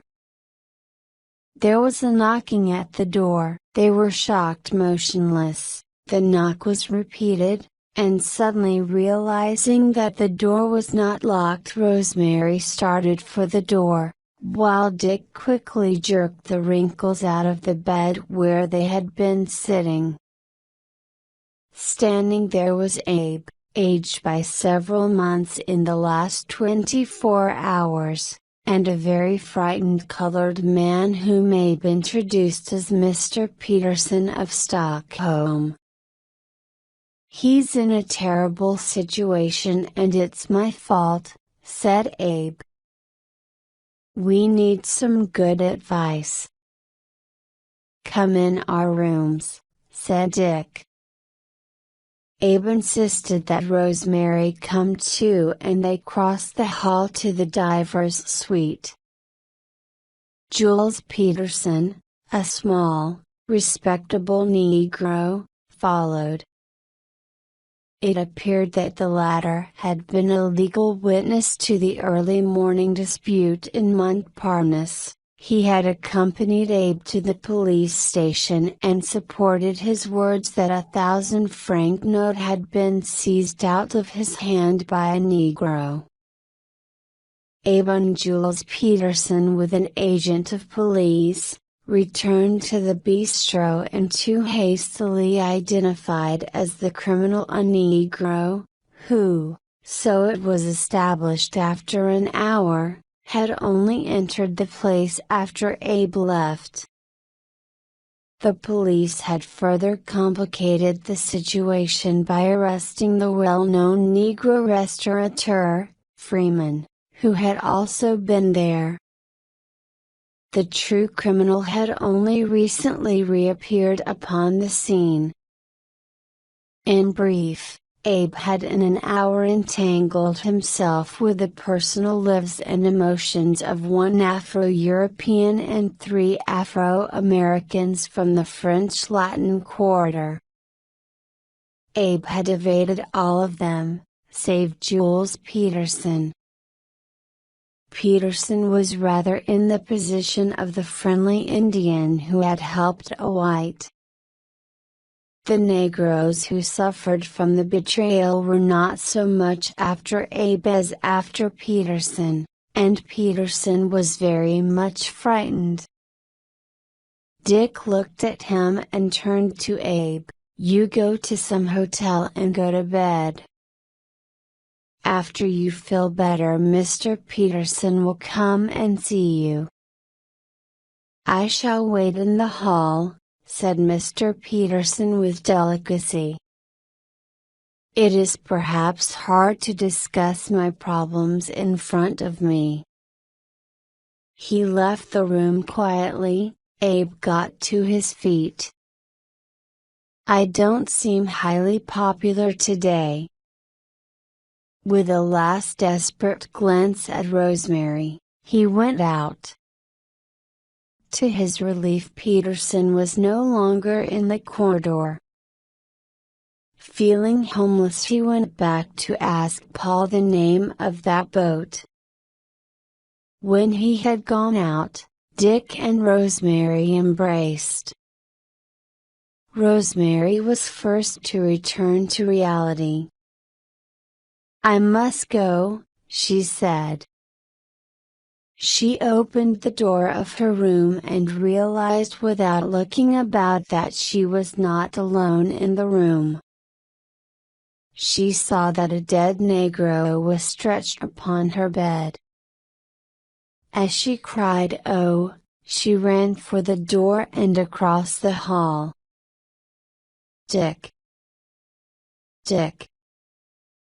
Come and see." Dick ran across the hall into her room.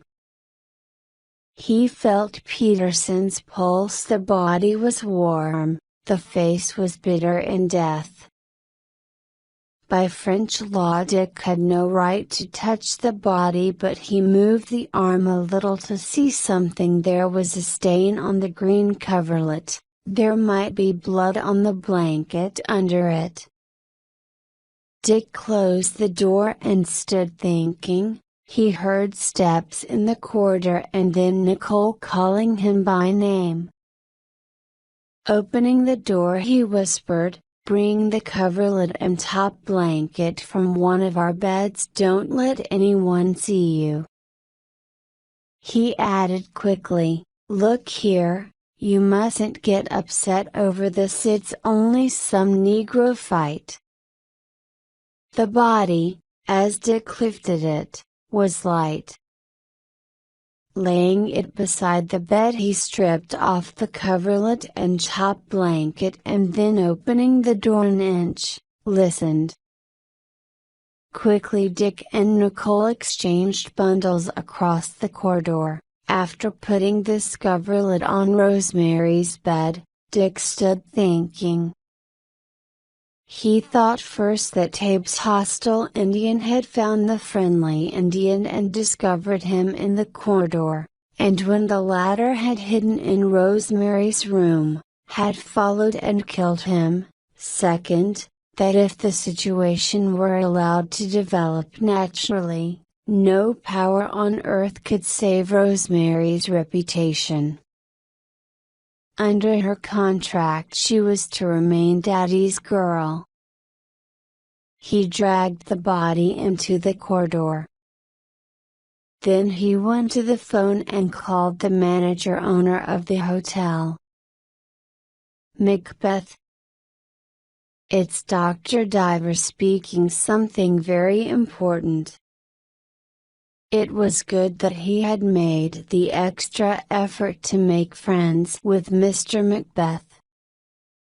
Here was one use for all the charm that Dick had spread over lots of people. Going out of the suite, we came on a dead Negro. In the hall. "Wait a minute now, I knew you didn't want any guests to see the body, so I'm phoning you. Of course I must ask you to keep my name out of it. I don't want any French red tape just because I discovered the man." "What consideration for the hotel?" "Only because Mr. Macbeth, with his own eyes, had seen it in Dr. Diver 2 nights before. Could he believe the story without question?"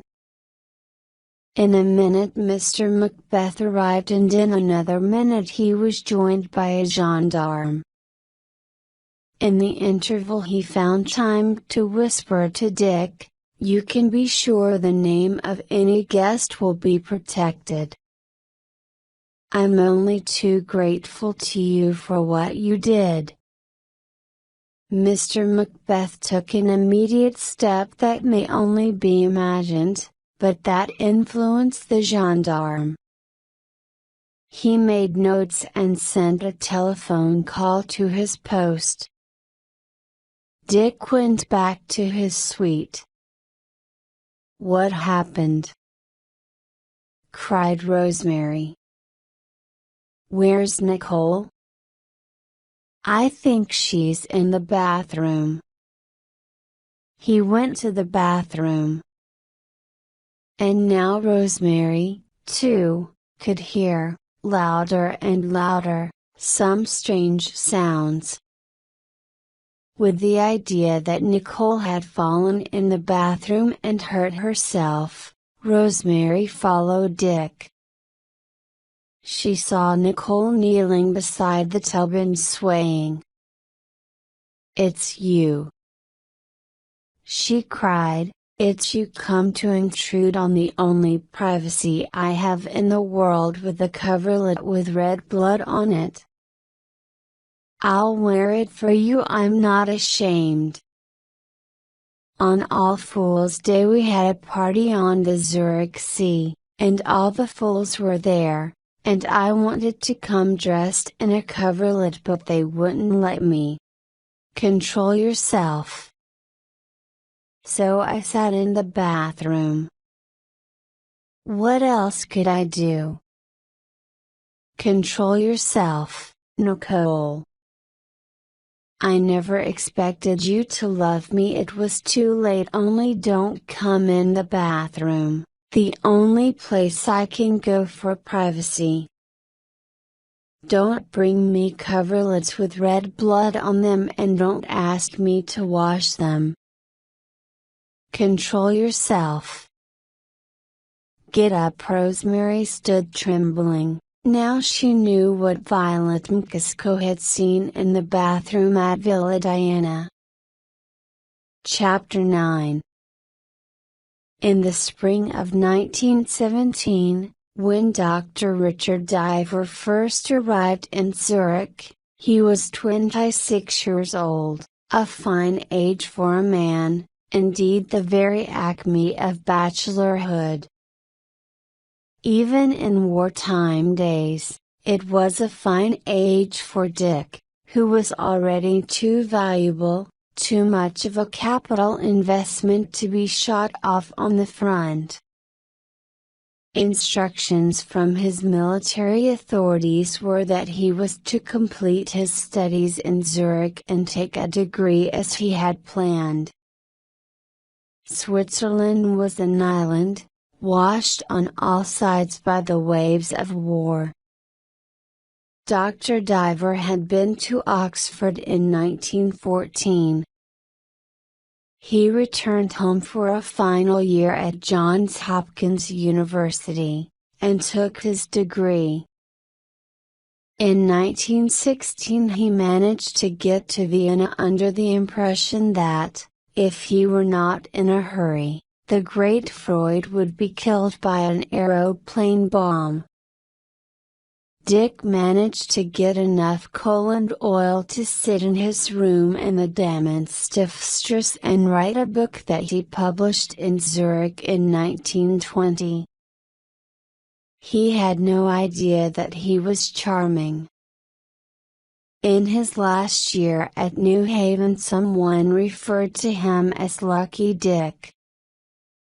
At the beginning of 1917, when it was becoming difficult to find coal, Dick burned for fuel almost 100 textbooks that he had collected, but he remembered what was within them very well. After he took his degree, he received his orders to join a neurological unit forming in Bar-sur-Aube. In France, he found time to complete the short textbook and collect the material for his next book. He returned to Zurich in the spring of 1919 discharged. He had decided to remain another 2 years in Zurich. Today he went out to see Franz Gregorovius at Daimler's clinic on the Zurich Sea. Franz, resident pathologist at the clinic, a few years older than Dick, met him at the tram stop. On the way to the clinic he asked, "Did you come down to see me or that girl? Is she well?" Dick demanded. "Perfectly well, I have charge of her. In fact, I have charge of the majority of the English and American patients. They call me Dr. Gregory." "Let me explain about that girl," Dick said. "I only saw her one time. When I came to say goodbye to you just before I went over to France. It was the first time I put on my uniform. When I left you I saw a nurse and a young girl. I didn't think the girl was a patient. I asked the nurse about tram times and we walked along. The girl was the prettiest thing I ever saw. She still is. She'd never seen an American uniform and we talked, and I didn't think anything about it.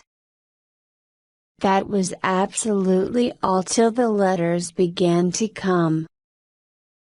It was the best thing that could have happened to her, said Franz. I want you to come into my office and talk before you see her. Dick thought of the patient, the girl.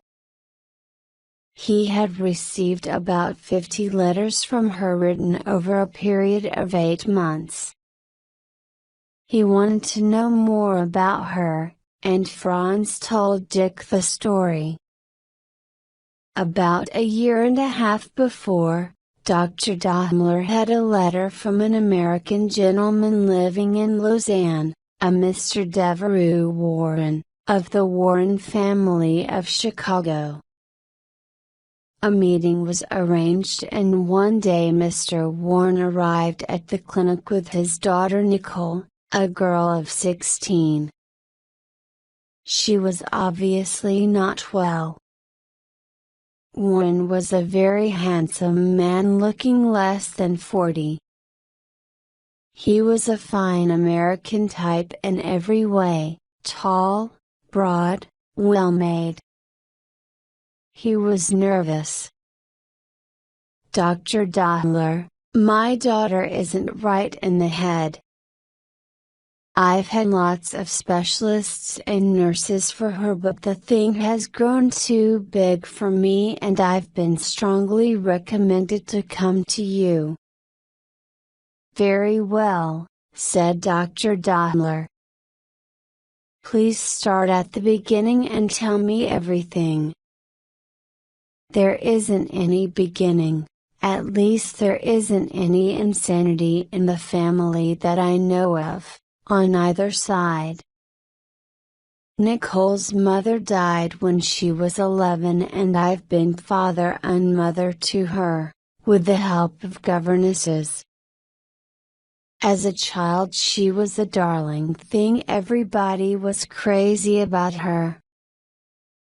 She liked to read or draw or dance or play the piano.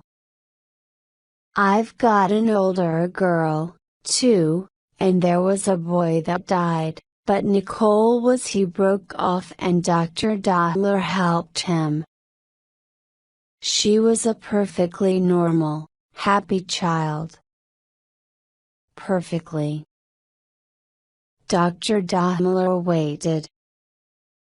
Mr. Warren shook his head, blew a long sigh, glanced quickly at Dr. Daimler and then at the floor again. About 8 months ago, or maybe it was 6 months ago, she began to do funny things, crazy things.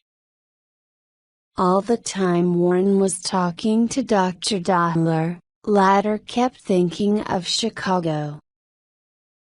Once in his younger days he had lived in Chicago as fellow and docent at the university.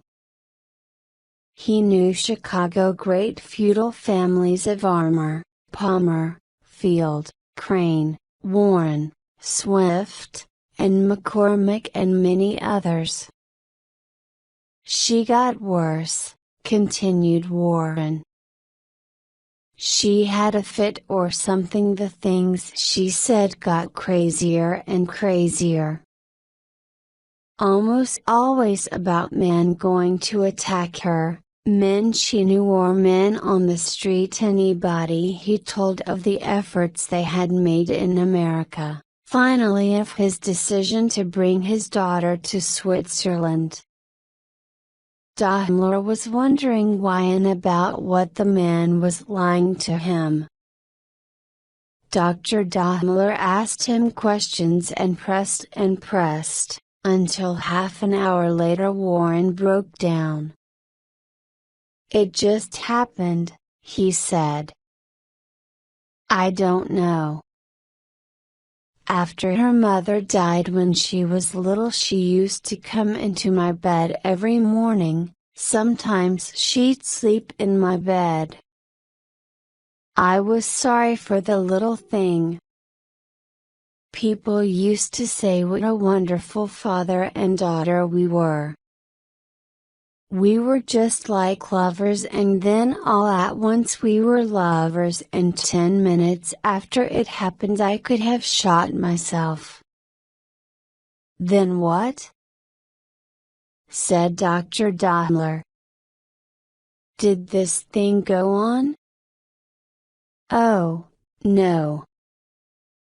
She seemed to freeze up right away. She'd just say, never mind, Daddy. It doesn't matter. Never mind." When Warren had left his daughter and returned to Lausanne, and several days had passed, the doctor and Franz entered upon Nicole's card. Diagnosis: divided personality. Acute phase of the illness. The fear of men is a symptom of the illness. The prognosis must be reserved. The prognosis was bad, as you know. The percentage of cures is very low at that age. Those first letters looked bad, agreed Dick. Very bad, very typical. I didn't want to let the first one get out of the clinic. It was nice of you to answer them. Dick sighed. She was such a pretty thing. All I said in my letters was be a good girl and mind the doctors. That was enough. It gave her somebody to think of outside. For a while she didn't have anybody, only one sister that she doesn't seem very close to. Besides, reading her letters helped us hear they revealed her condition. About October she began to seem normal. When Dick first visited Miss Warren at the clinic, she met him at the veranda of the central building. "How do you do, Captain?" she said. "Shall we sit out here? It's summer practically. Are you here for a long time?" "I'm in Zurich for a long time, if that's what you mean. At least till July. I'm leaving in June." "You're going where?" Dick asked Nicole. "Somewhere with my sister, somewhere exciting, I hope, because I've lost so much time. But perhaps they'll think I ought to go to a quiet place at first." They talked of music, of the latest records. Whenever he turned toward her she was smiling a little, her face lighting up like an angel's. She thanked him for everything, rather as if he had taken her to some party, and as Dick became less and less certain of his relation to her, her confidence increased. Chapter 10. It was May when he next saw her at luncheon in Zurich. The logic of his life tended away from the girl. He was enough older than Nicole to take pleasure in her delights, the way she paused in front of the hall mirror on leaving the restaurant. He was glad to see her build up happiness and confidence. The difficulty was that Nicole brought everything to his feet. "How about our patient?"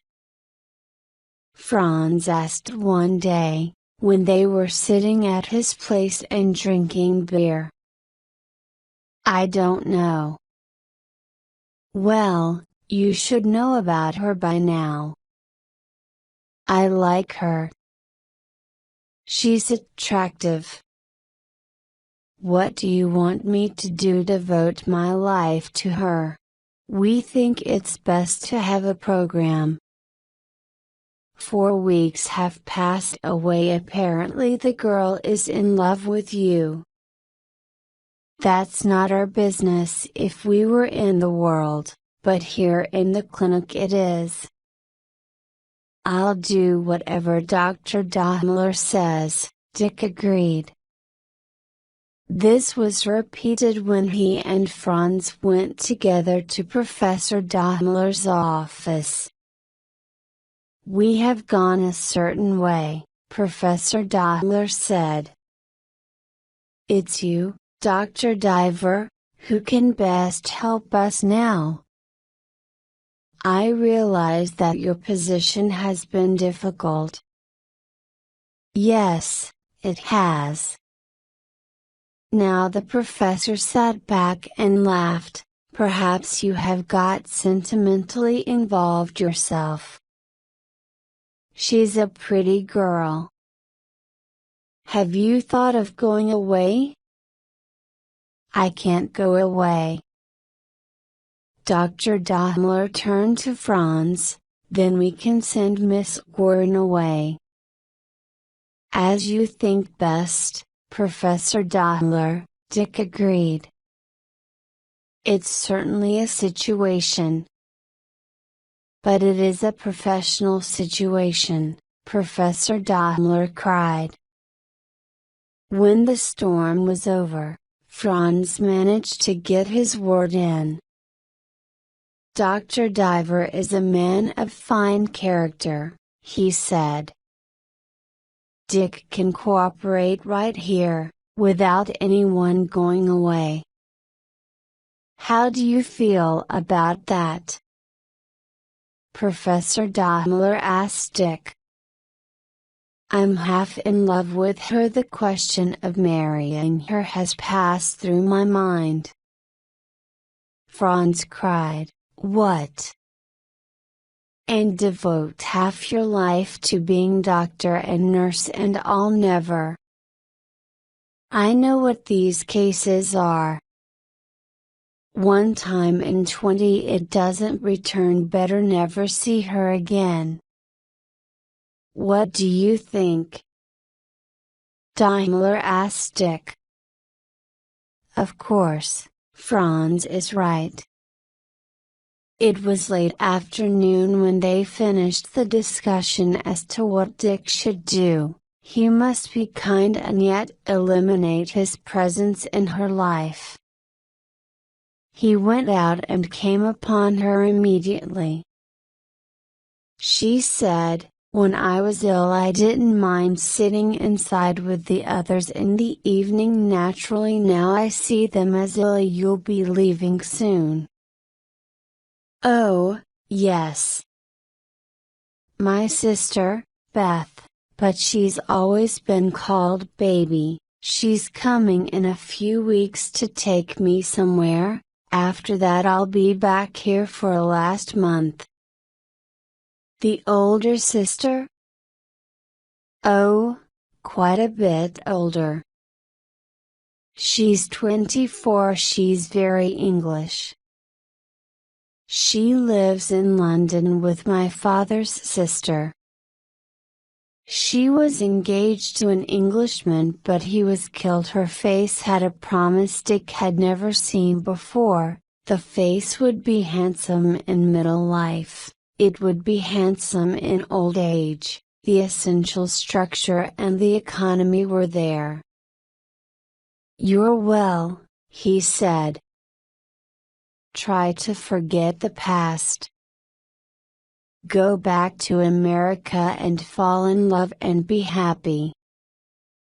I couldn't fall in love. Sure you can, Dick insisted. Not for a year maybe, but sooner or later. You can have a perfectly normal life with children. There was a look of pain in her eyes as she heard his words.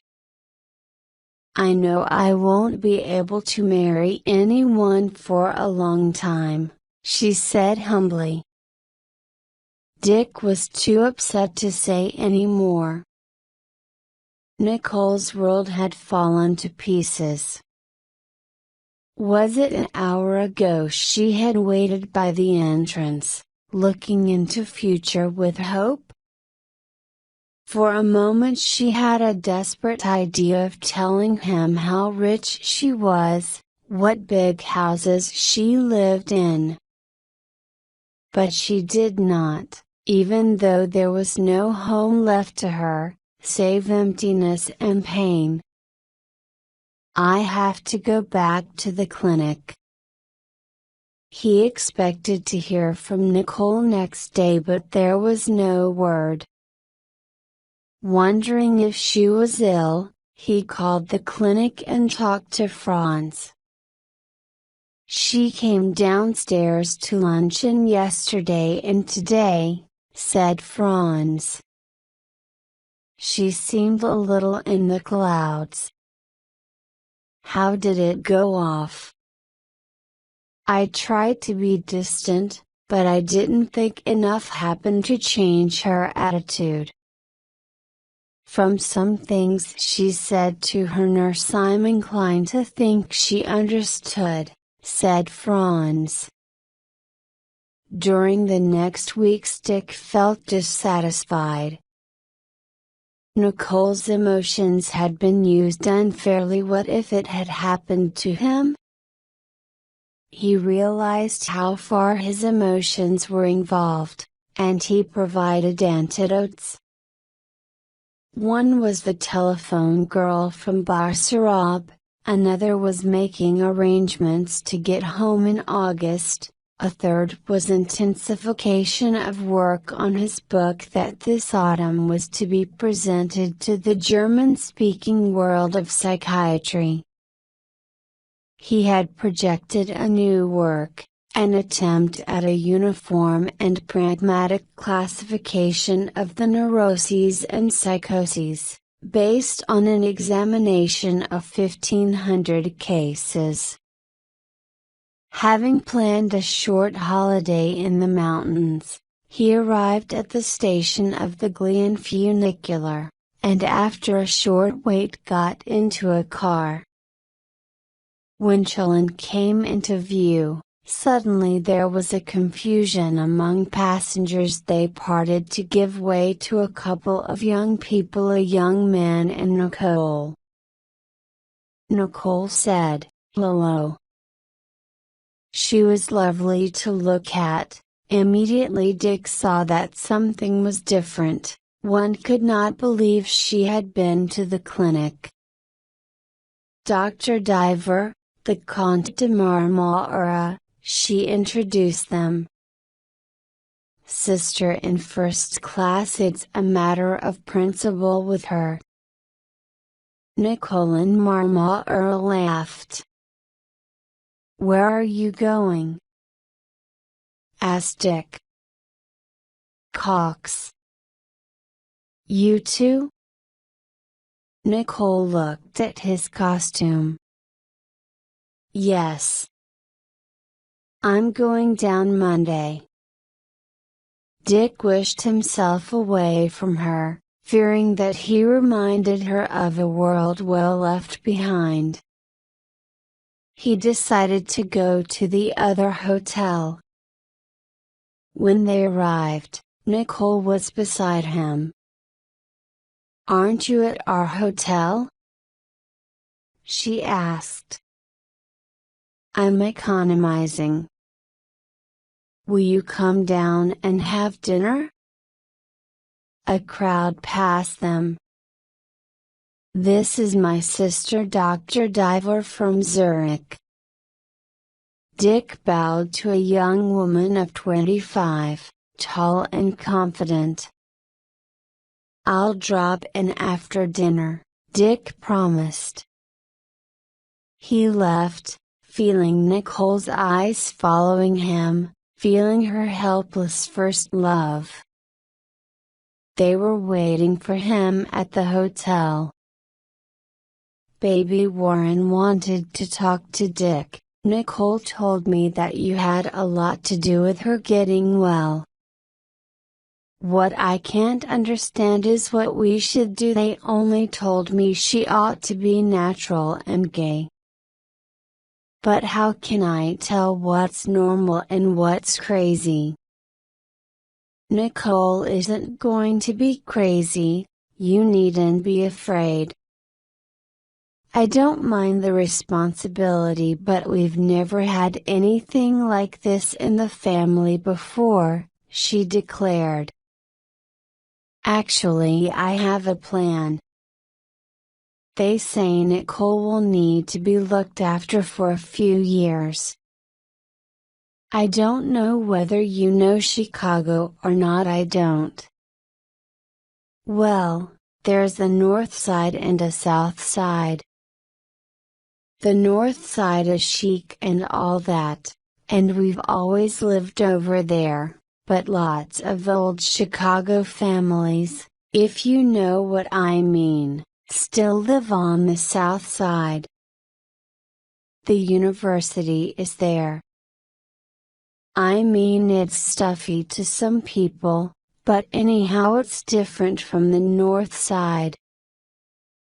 We have lots of connections there. Father controls fellowships at the university, and I thought if we took Nicole home, what could be better in her condition than if she fell in love with some good doctor?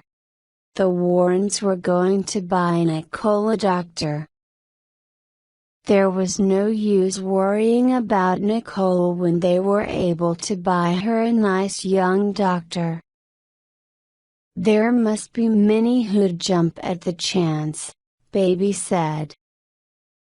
Now where is Nicole? She's gone off somewhere.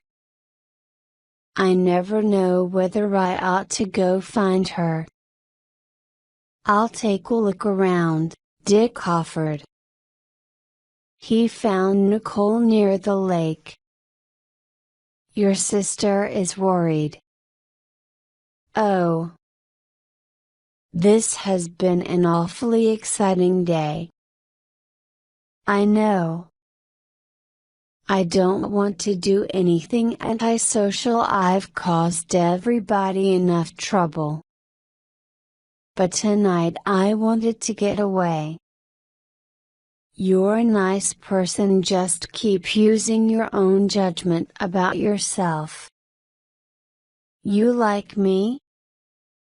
Of course. If I hadn't been sick, would you? I mean, would I have been the sort girl you might have? You know what I mean.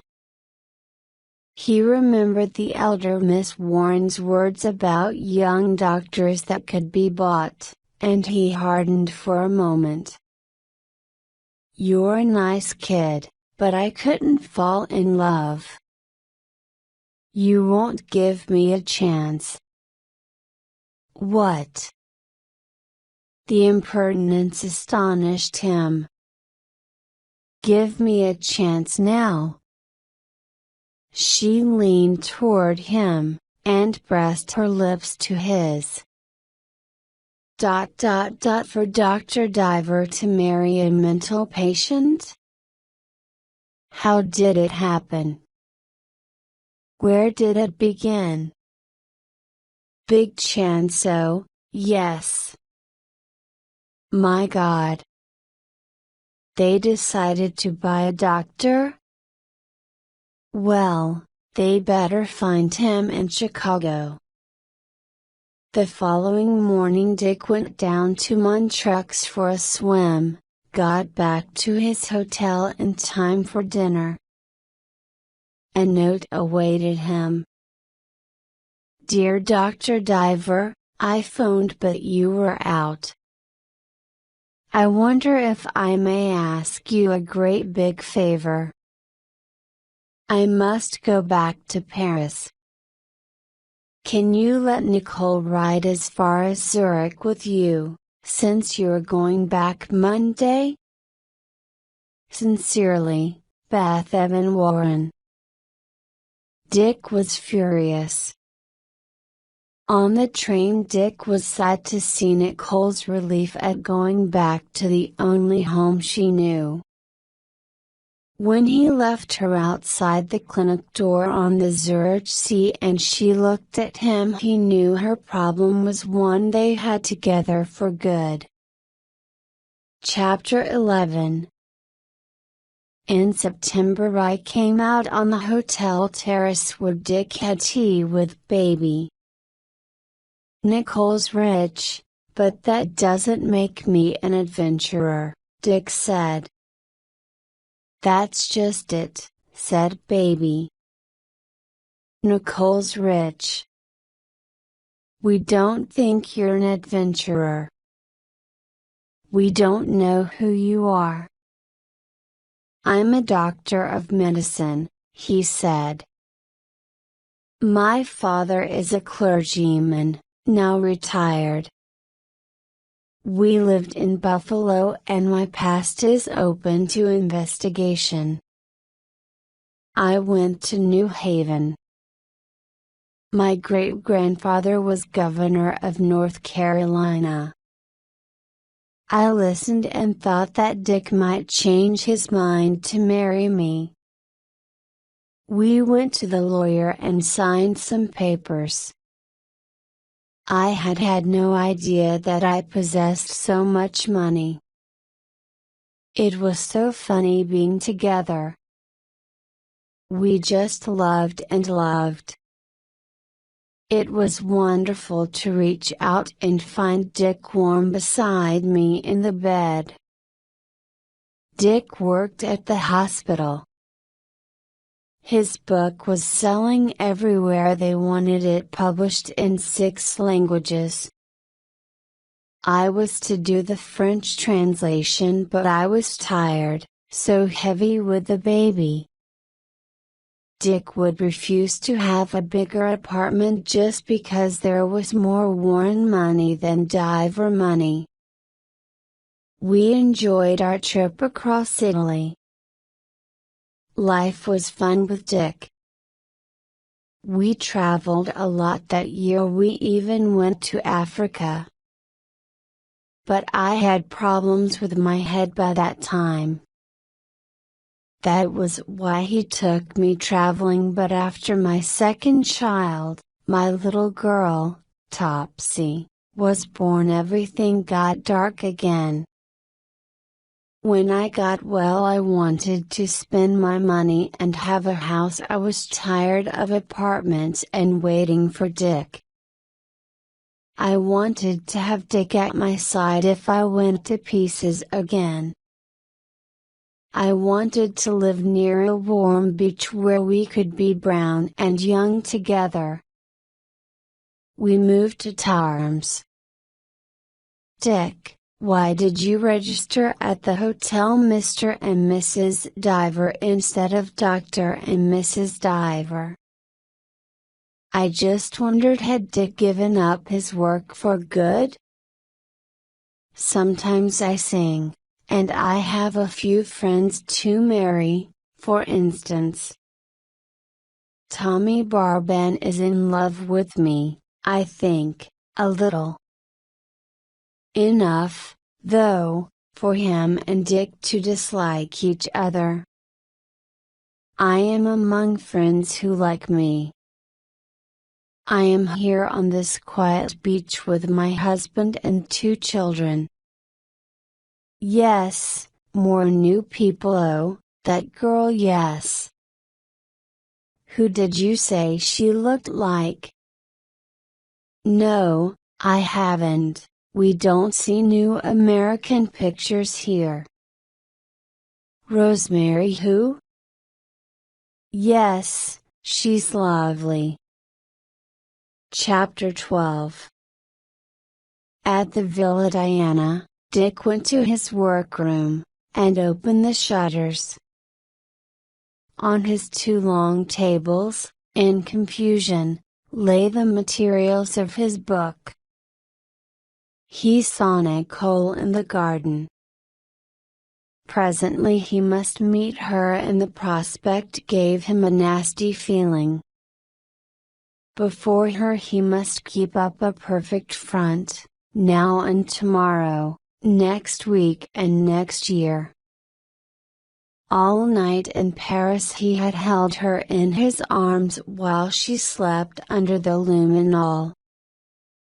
At noon Dick and Nicole left for the Riviera. Then there was a reaction. He was annoyed with Nicole. Twice within a fortnight she had broken up. There had been the night of the dinner at Tarm's when he had found her in her bedroom laughing crazily and telling Mrs. Mcasco she could not go in the bathroom because the key was thrown down the well. Mrs. Mcasco was astonished and suspected the true reason for this laughter. Dick had not been worried. What happened in Paris was another matter. It meant possibly a new cycle, a new stage of the illness. Having gone through her long illness after Topsy's birth, he had hardened himself about her. Dick didn't want to talk, he wanted to be alone with his thoughts about work and the future. He looked about the house that Nicole had made, that Nicole's grandfather had paid for. Out of $3,000 a year and what he had from his publications he paid for his clothes and personal expenses, and for Lanier's education. Living rather ascetically, traveling third class when he was alone, with the cheapest wine, he had some financial independence. Naturally Nicole, wanting to own him, wanting him to be with her forever, encouraged him to spend her money. His work became confused with Nicole's problems. In addition, her income had increased so fast recently that it seemed to belittle his work. Just as Dick was painfully comparing his and Nicole's financial positions, Franz suggested that they too should buy a good clinic on the Zugersee, as its owner intended to retire. Dick's first impulse was to refuse, for it was possible to do only with Warren money. However, taking in consideration Nicole's unstable condition, he thought it was convenient to have a clinic at hand at any time. Having used Warren money at the expense of his self-respect, Dick saw that 2 years on the Zugersee had been wasted time for Nicole. She had come out of her illness alive with new hopes, expecting so much, yet with no interest in life except Dick. Bringing up children, she could only pretend to love them. She led a lonely life owning Dick who did not want to be owned. Dick was 38. For 2 years now he had lived at the clinic, certainly one of the best in Europe, visited by every psychologist passing through Zurich. After Dr. Diver finished his morning inspection of the clinic, he returned to his villa. Nicole was wearing a strange expression. "Read that," she said. He opened the letter. It was from a woman who had recently left them without progress. It accused him of having seduced her daughter, who had been at her mother's side during her illness. It said that Mrs. Diver would be glad to have this information and learn what her husband was really like.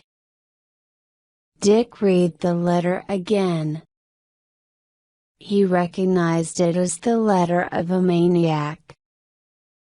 Once he had let the girl ride into Zurich with him and in the evening had brought her back to the clinic.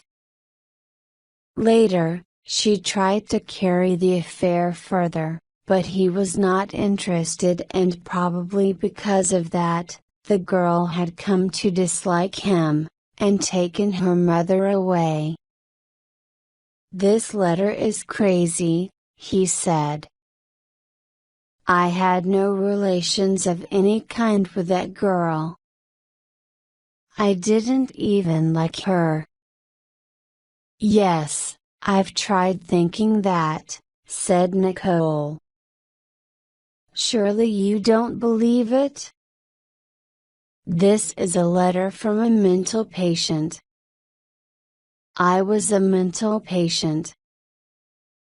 He stood up and spoke more authoritatively. "Don't have any nonsense, Nicole. Get the children ready and we'll start." In the car Nicole was silent. Dick was uneasy at her straight hard gaze. Often he felt lonely with her, and tired of her. But this afternoon the situation seemed serious. They arrived at Zug where there was a fair. Dick parked the car, and Nicole looked at him with a sudden awful smile. Dick tried to think what to do. The dualism in his views of her, that of the husband, that of the psychiatrist, was increasingly paralyzing. In these 6 years she had several times had crises.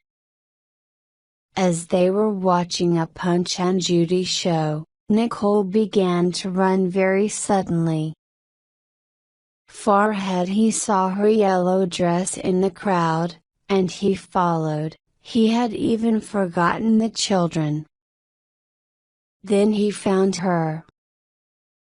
She was laughing loudly in the crowd, a crowd which had gathered attracted by Nicole's hysteria. But when she saw Dick her laughter died. He caught her arm and held it as they walked away. "Why did you lose control of yourself like that?"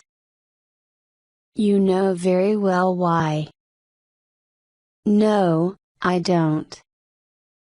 I saw that girl look at you, that little dark girl, a child, not more than 15. Stop here a minute and quiet down. I left the children at the Punch and Judy show. We ought to get them. 15 minutes ago they had been a family. We're going home. Home!" she shouted. A wave of agony went over him. It was awful to watch her disintegration.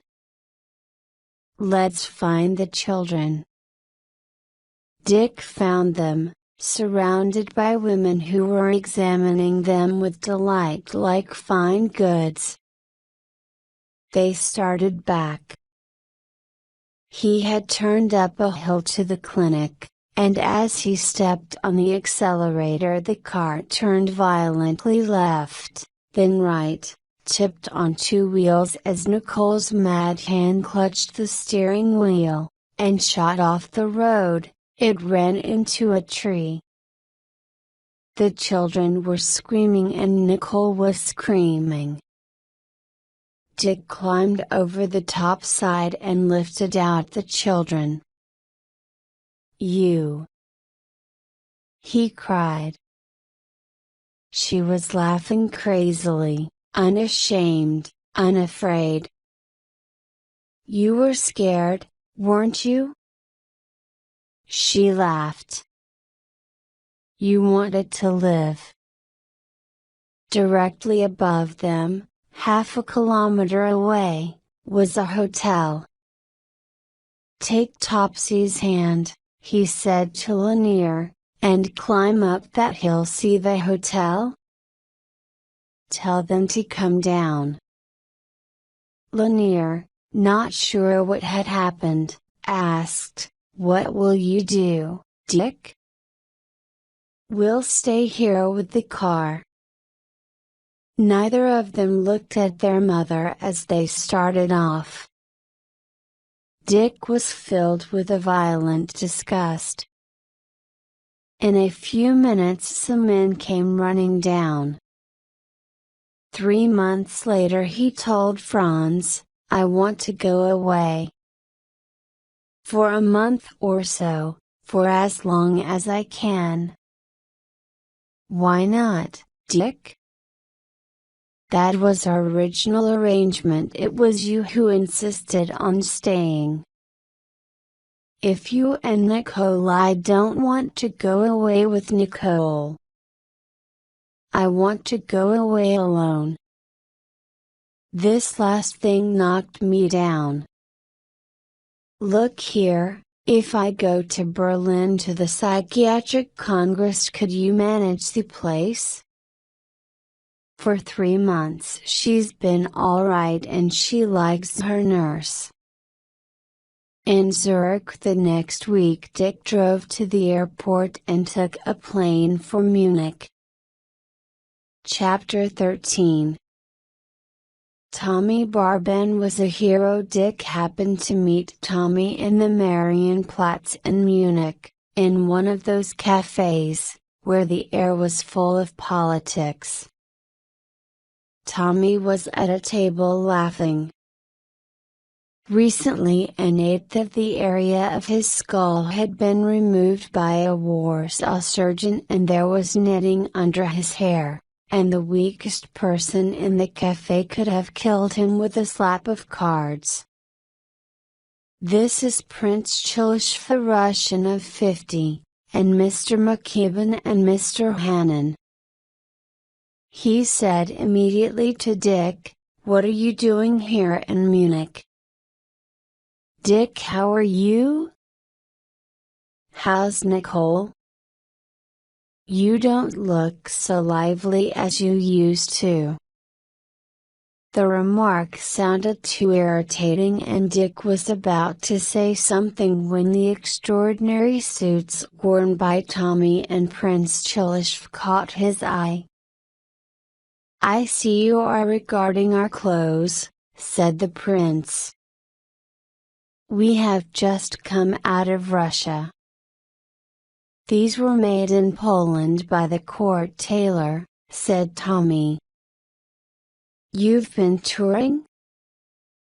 Dick asked. They laughed. "Yes, we have been touring." "That's it, touring." Dick waited for an explanation. It came from Mr. McKibben in 2 words. "They escaped." "Have you been prisoners in Russia?" "It was I," explained Prince Chilishv, his dead yellow eyes staring at Dick. "Not a prisoner but in hiding." "Did you have much trouble getting out?" "Some trouble. We left 3 Red Guards dead at the border." "Tommy left 2. I left 1. It was an escape story in the best tradition, an aristocrat hiding 9 years with a former servant and working in a bakery, the 18-year-old daughter in Paris who knew Tommy Barban. Dick decided that this papier-mâché relic of the past was scarcely worth the lives of 3 young men. Hannon and Tommy were talking about something. Dick was not listening. Suddenly he heard they were talking about Abe North. "The only difference is that Abe did it first," said Tommy. "I don't agree," persisted Hannon. "He got the reputation for being a good musician because he drank so much. What's this about Abe North?" "What about him? Is he in trouble?" Didn't you read the Herald this morning? No. He's dead. He was beaten to death in a bar in New York.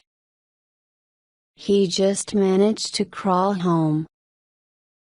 Abe North? Yes, sure, they Abe North. Dick stood up. Are you sure he's dead? The paper said so, McKibben insisted. Beaten to death in a bar. The faces were only formally sad, but Dick's lungs burst for a moment with regret for Abe's death, and his own youth of 10 years ago. He reached Innsbruck, sent his bags up to a hotel and walked into town. Dick had come away for his soul's sake, and he began thinking about that. He had lost himself. He could not tell the hour when, or the day or the week, the month or the year. His father's struggles in poor districts had given rise to a desire for money. He had been swallowed up like a gigolo, and somehow allowed the Warrens to possess him. I've wasted 8 years teaching the rich how to live in a society. After dinner and a bottle of local wine, he felt excited, excited without knowing why. He was still excited, when he went up to his room to think. There he found a telegram from Buffalo, forwarded through Zurich. Your father died peacefully tonight. Holmes. He read the message again. He sat down on the bed, breathing and staring. Dick felt sad that he had died alone. He had survived his wife, and his brothers and sisters. There were cousins in Virginia, but they were poor and not able to come north, and Holmes, his father's curate, had had to sign the telegram. Dick loved his father again and again. He thought what his father would probably have thought or done. Dick was born several months after the death of 2 young sisters, and his father had saved him from a spoiling by his mother by becoming his moral guide. He was one of those about whom it was said, very much the gentleman, but not much get up and go about him. Dick chose a ship to go to America. Then he put in a call for Nicole in Zurich, wishing he had always been as good as he had intended to be. A day after Dick arrived in Buffalo, at the churchyard, his father was laid among 100 divers. It was very friendly leaving him there with all his relations around him. Dick had no more ties here now and did not believe he would come back. Goodbye, my father, goodbye, all my fathers. Albert Mcisco, the most fashionable writer of the moment, was traveling to Europe by sea. His novels were based on the works of the best people of his time. And in addition he possessed a gift for softening what he borrowed, so that many readers were charmed by the ease with which they could follow him. Success had improved him. He was no fool about his capacities. He realized that many men had superior talent, and he enjoyed the success he had. I've done nothing yet, he would say. But if I keep trying I may write a good book. His success was founded psychologically upon his duel with Tommy Barban, upon the basis of which he had created a new self-respect. Seeing Dick Diver the second day out, he introduced himself in a friendly way and sat down. Dick laid aside his reading and, after the few minutes that it took to realize the change in Mcusco, the disappearance of the man's annoying sense of inferiority, found himself pleased to talk to him. Violet was very grand now, charmed about the little discoveries that well-bred girls make in their teens. Now she belonged together with several million other people and she was happy. The Mcuscos got off at Gibraltar. Next evening Dick got off at Naples. A train took him to Rome, and Dick went to the Hotel Quirinal. At the desk he suddenly stared, he saw her. Rosemary saw him, too. She hurried over. As she came across the lobby, her beauty shocked him anew. You would turn up here of all the people in the world. Her hands closed over his on the desk. Dick, we're making a picture, we may leave any day. We begin early because the mists rise at 11. Phone me at 2. In his room Dick shaved, lay for half an hour in a warm bath and had breakfast. At first he thought nothing. She was young and magnetic, but so is Topsy. He tried to collect all that might attract her. It was less than it had been 4 years ago. Dick had been at an emotional peak at the time of the previous meeting, now he had less enthusiasm. At 3 he called Rosemary and was told to come up. He stopped in the bar for a giant tonic. Hi, Dr. Diver. Only because of Rosemary's presence in the hotel did Dick place the man immediately as Collis Clay. He had his old confidence. I was in Florence and I heard she was here, so I came down last week. Now she's a woman of the world, if you know what I mean. You studying in Florence? Me? Sure, I'm studying architecture there. I go back Sunday. As Dick came into her room, Rosemary was in black pajamas, a luncheon table was still in the room, she was having coffee. You're still beautiful, he said. A little more beautiful than ever. Do you want coffee? No, thanks. Mother's coming over next month. She always asks me if I've seen you over here, as if she thought we were living next door. Mother always liked you, she always felt you were someone I ought to know. Well, I'm glad she still thinks of me. Oh, she does, Rosemary said. A very great deal. I've seen you here and there in pictures, said Dick. I have a good part in this one if it isn't cut. How is Nicole and Lanier and Topsy? They're fine. They often speak of you, that's done, she said. Do you realize I've spent the last hour getting ready for you? Hard to sit here and be close to you, and not kiss you." Then they kissed passionately in the center of the floor.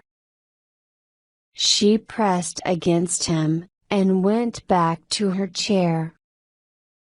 "Tell me the truth about you," he demanded. "I always have."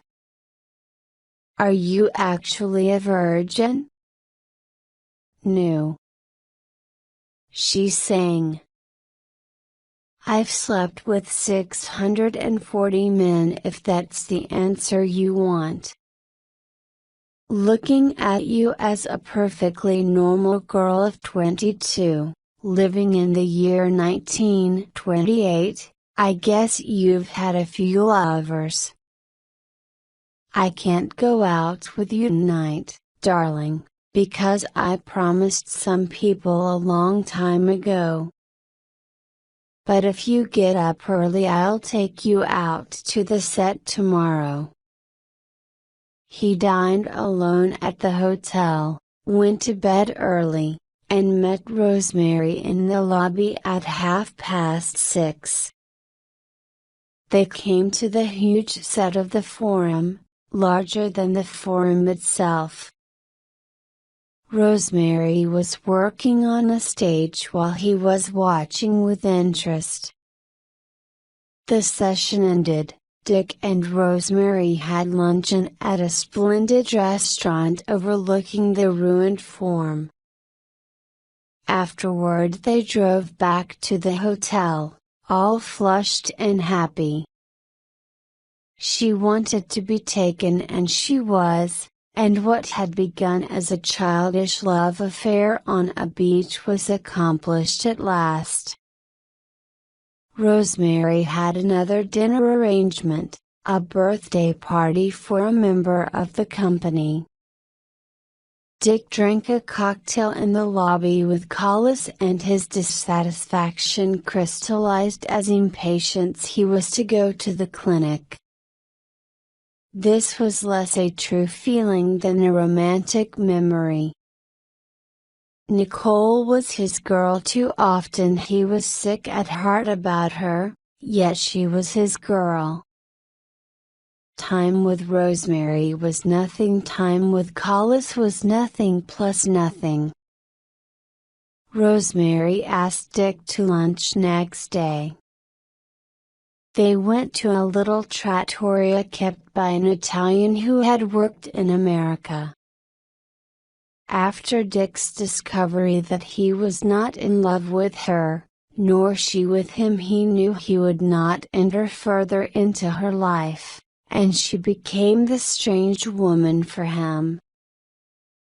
"Let me be curious about you again?" he asked. "What do you want to know?" "About men." "I'm curious. Do you have anyone special?" "It's difficult."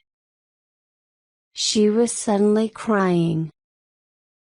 "I do love you, never anybody like you. But what have you got for me?" "I never felt so mixed up in my life." "I want to know the truth," he said. "Yes, then. My producer, Signor Nicotera. We're a lot together. He wants to marry me, but I don't want to." "What of it? What do you expect me to do?" "You never asked me to marry you." "Do you want me to play around forever with half-wits like Collis Clay?" "You were with Nicotera last night?" "That's none of your business," she sobbed. "Is it like you felt toward me in Paris?" "I feel comfortable and happy when I'm with you." "In Paris it was different." "But you never know how you once felt." do you? If he had to bring all the bitterness and hatred of the world into his heart, he was not going to be in love with her again. I don't care about Nicotera, she declared. But I've got to go to Livorno with the company tomorrow. Oh, why did this have to happen? Why did you come here? Why couldn't we just have the memory? I've wondered for a long time. But why bring it to me? I guess I'm the Black Death, he said slowly. I don't seem to bring people happiness anymore. Chapter 14. Frau Gregorovius saw her husband coming to their villa. How was Nicole? She asked. Franz looked at her in surprise. Nicole's not sick. What makes you ask, dear? You see her so much, I thought she must be sick. Excuse me, Franz, said Kid before he could speak. Excuse me, dear, I had no right to say that. But there is a bad feeling between Nicole and me. Birds in their little nests agree, Franz shouted. Birds in their nests agree. I realize that. You haven't seen me be impolite with Nicole. Nicole is half a patient. She will possibly remain something of a patient all her life. In the absence of Dick, I am responsible. There was a telegram from Rome this morning. Dick has had grippe and is starting home tomorrow. Kid felt relief but still said, I think Nicole is less sick than anyone thinks. Her illness is an instrument of power. I don't like Americans. They're selfish. You like Dick? I like him, she admitted.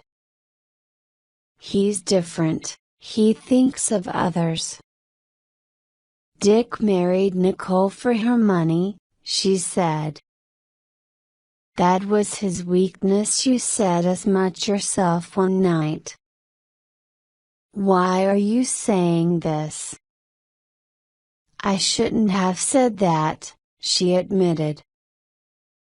We must all live together like birds, as you say. But it's difficult when Nicole steps back a little when speaking to me, as if she were holding her breath, as if I smelt bad. Could they guess the truth? She did most of her work herself, and she bought few clothes.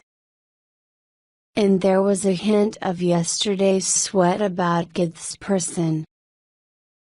To Franz this was as natural as the thick smell of Kid's hair, and he liked it, but to Nicole, born to hate the smell of a nurse's fingers dressing her, it was awful. And the children, Kid continued. She doesn't like them to play with our children, but Franz had heard enough. Hold your tongue, that kind of talk can hurt me professionally, since we owe this clinic to Nicole's money. Let us have lunch.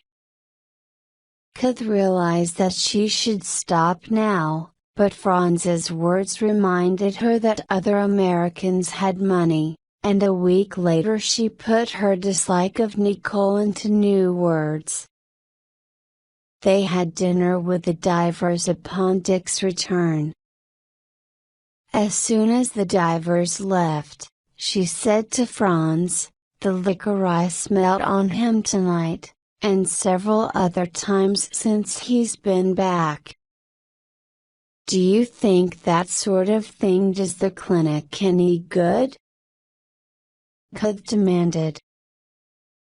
She paused. Dick is no longer a serious man.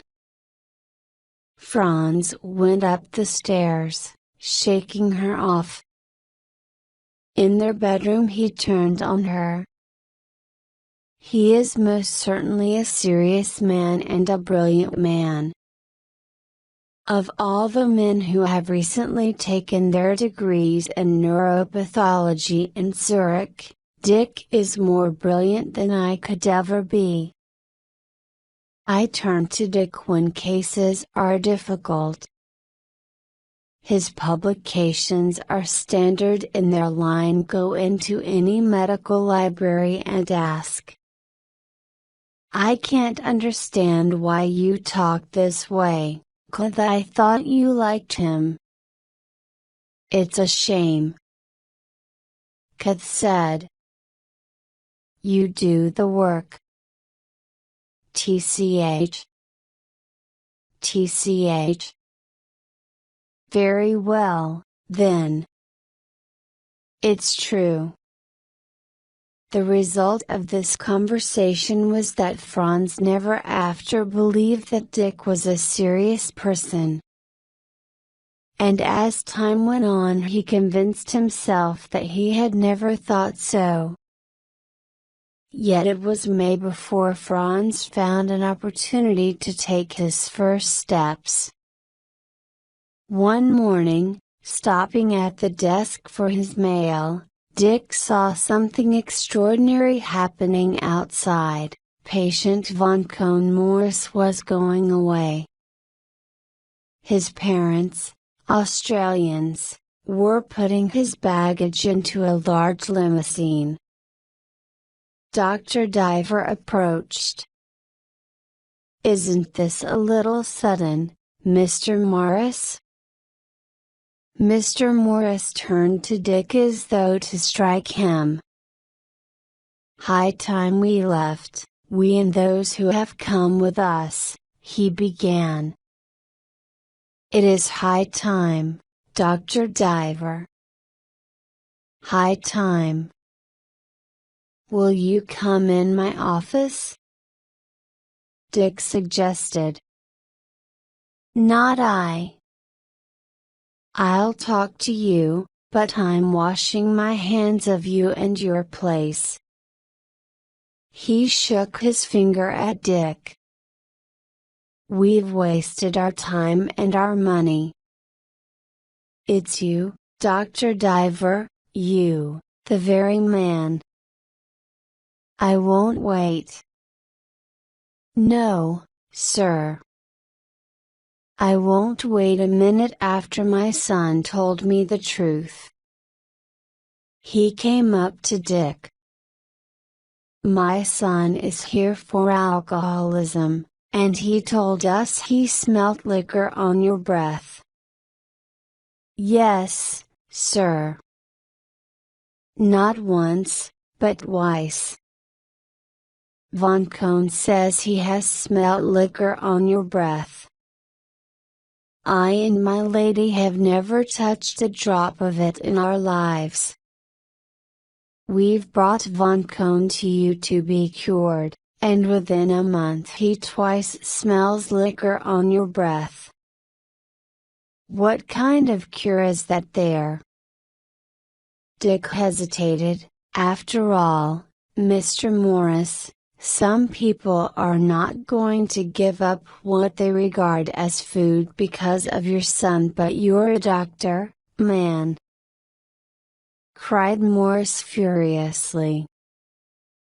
When the workmen drink their beer, that's bad to them, but you're here to cure. This has gone too far. Your son came to us because of kleptomania.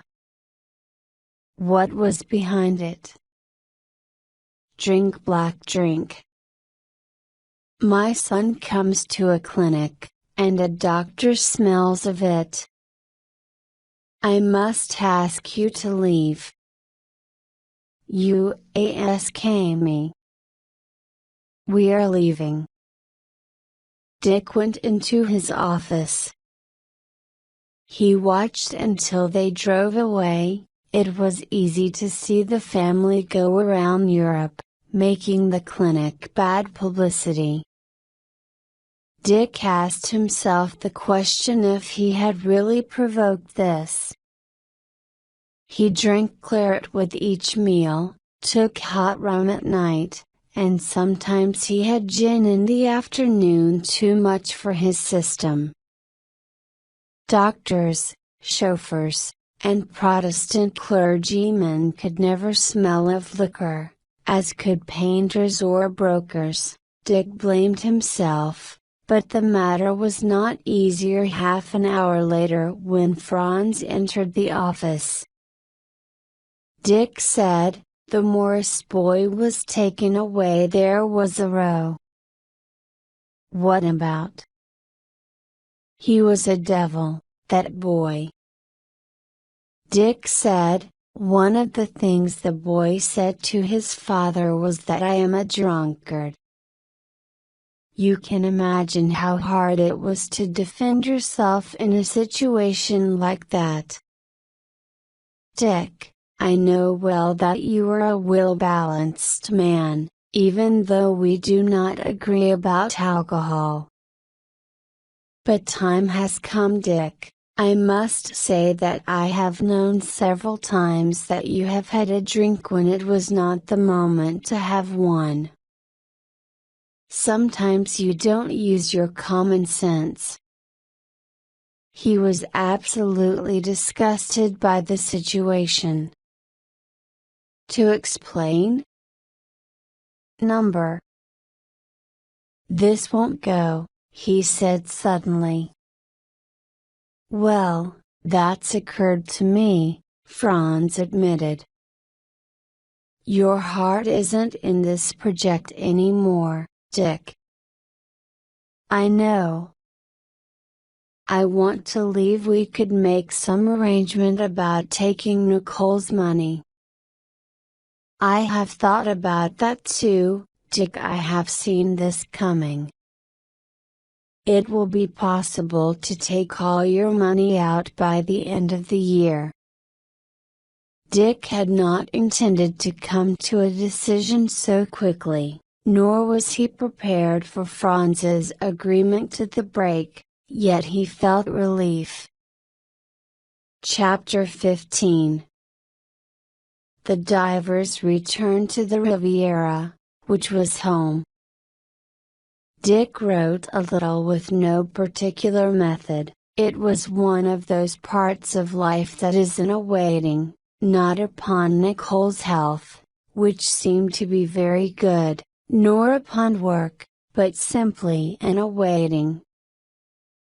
What gave a purpose to the period was the children.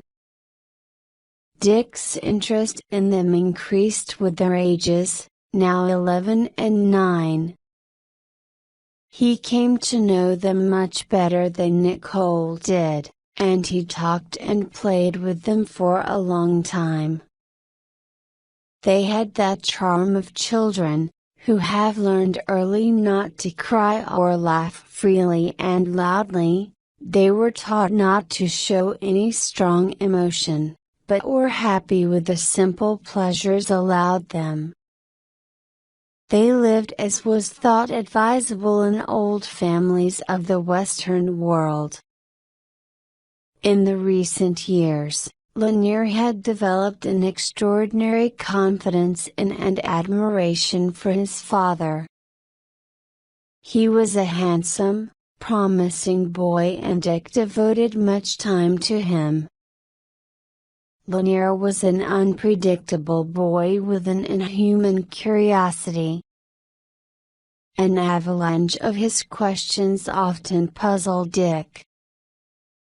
Topsy was easier. She was 9 and very fair and graceful like Nicole, and in the past Dick had worried about that. Lately she had become as healthy looking as any American child. He was satisfied with them both, but did not show it to them. Either one learns politeness at home, Dick said, or the world teaches it to you and you may get hurt in the process. What do I care whether Topsy loves me or not? I'm not bringing her up to be my wife. Another important element of this summer and autumn for the divers was plenty of money. After the sale of their share in the clinic, and some developments in America, there was now so much that the spending of it needed time and effort. Nicole went to the window and took a look at the terrace. The April sun shone on the face of Augustine, the cook, and the butcher's knife she waved in her drunken hand. She had been with them since their return to Villa Diana in February. She could see only Dick's head and his hand holding one of his heavy sticks. The knife and the stick reminded her of gladiatorial fights. Dick's words reached her first. I don't care how much kitchen wine you drink, but when I find you drinking from a bottle of Chablis Maut and you talk about drinking. Augustine cried. You drink all the time. Nicole called over to him, What's the matter, Dick?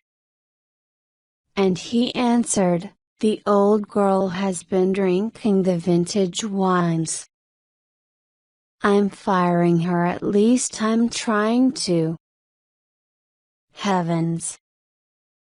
Well, don't let her reach you with that knife. Augustine shook her knife up at Nicole. I would like to say, Madam, if you knew that your husband drinks like a day laborer, shut up and get out. Interrupted Nicole. You disgusting American. Dick called up to Nicole, Get the children away from the house till I finish this. Disgusting Americans who come here and drink up our finest wines, screamed Augustine. You must leave now. I'll pay you what we owe you, Dick said. Very sure you will pay me. And let me tell you, she came close and waved the knife so furiously that Dick raised his stick. The situation was serious. Augustine was a strong woman and could be disarmed only at the risk of serious results to herself and legal complications for those who attacked a French citizen. Finally, Augustine gave in. She would leave only when her nephew could come for her baggage. There was no further trouble when the nephew arrived, all apologetic. Augustine said goodbye to Dick and Nicole. In the afternoon, the divers went to Nice and dined at a restaurant. There was little they dared talk about in these days. Seldom did they find the right word in time, it arrived always a moment too late when one could not reach the other anymore. We can't go on like this, Nicole said. Or can we? What do you think? Dick sat silent, and she continued. Some of the time I think it's my fault I've ruined you. So I'm ruined, am I? He asked in a pleasant voice. I didn't mean that. But you used to want to create things, now you seem to want to break them. She trembled at criticizing him, but his long silence frightened her even more. She guessed that something was developing behind the silence, behind the hard, blue eyes, the almost unnatural interest in the children. His bursts of temper surprised her. He suddenly spilled harsh contempt for some person, race, class, way of life, way of thinking. It was as though something was going on inside him, about which she could only guess in the moments when it broke through. "After all, what do you get out of this?" she demanded. "Aren't you stronger every day?" "That's what I've done, Dick." And she stretched her hand forward to his across the table. Dick pulled his hand back and he added, "We have to think of the whole situation, not just you." He put his hand on hers and said, "See that boat out there?" It was the motor yacht of T.F. Golding. "We'll go out there now and ask the people on board what's the matter with them. We'll find out if they're happy." "We hardly know him," Nicole objected. "He invited us. Besides, baby knows him. She practically married him, didn't she?" When they were approaching the yacht in a hired boat, Nicole had doubts. "He's having a party." They were greeted by a huge white-haired man in a white suit looking down at them and calling, "Do I recognize the divers?" Golding gave Nicole a hand and they got on board. Just in time for dinner. A small orchestra was playing. Nicole was sorry they had come, and annoyed by Dick. As they passed through the principal salon they saw a lot of people dancing. The guests sat on a wide divan, of whom one brought from Nicole a cry of delight. "Tommy!" Nicole pressed her face against his. They sat, or rather lay down together on the divan. His handsome face had got very dark under unknown suns. "You look just like all the adventurers in the movies, but why did you stay away so long?" Tommy Barban looked at her, his eyes flashed. "5 years, she continued. "Much too long. Couldn't you only kill a certain number of men and then come back?" "After all, I am a hero," Tommy said calmly, only half joking. "I have courage like a lion." Golding approached, and said that they were starting for Cannes immediately after dinner, that Dick was now on the phone, telling their chauffeur in Nice to drive their car to Cannes. They moved into the dining salon and Nicole heard Dick talk in a dogmatic voice, "It's all right for you English, you're doing a dance of death. You have no future." A woman answered sharply, "After all, a cheap fellow is a cheap fellow." Again he had offended someone. Couldn't he hold his tongue? Dick remained in his seat wearing a strange expression, then he said harshly, "I don't like your nasty English whispers." The same woman spoke in a voice heard by the whole company. "You asked for it, speaking so of my countrymen." You were seen with a questionable crowd in Lausanne. You're questionable yourself. Is that a nasty whisper? Golding crushed at the phrase with his voice saying, "What? What?" and moved his guest on out. Nicole saw that Dick was still sitting at the table. She was furious at the woman for her words, and equally furious at Dick for having brought them here. A moment later she saw Dick in complete control of himself as he talked with Golding. "I was worried," she said to him. "Oh, you were worried? Oh, don't talk that way. It would give me so much pleasure if I could do a little something for you, Dick." "I believe that's true, Nicole. And I believe that the littler it was, the more pleasure it would give you." His face was pale. "You ruined me, did you?" he asked harshly. "Then we're both ruined." So she was cold with terror. Tears streamed down Nicole's face. In a moment she heard someone approaching. It was Tommy. "Are you rich, Tommy?" Dick asked him.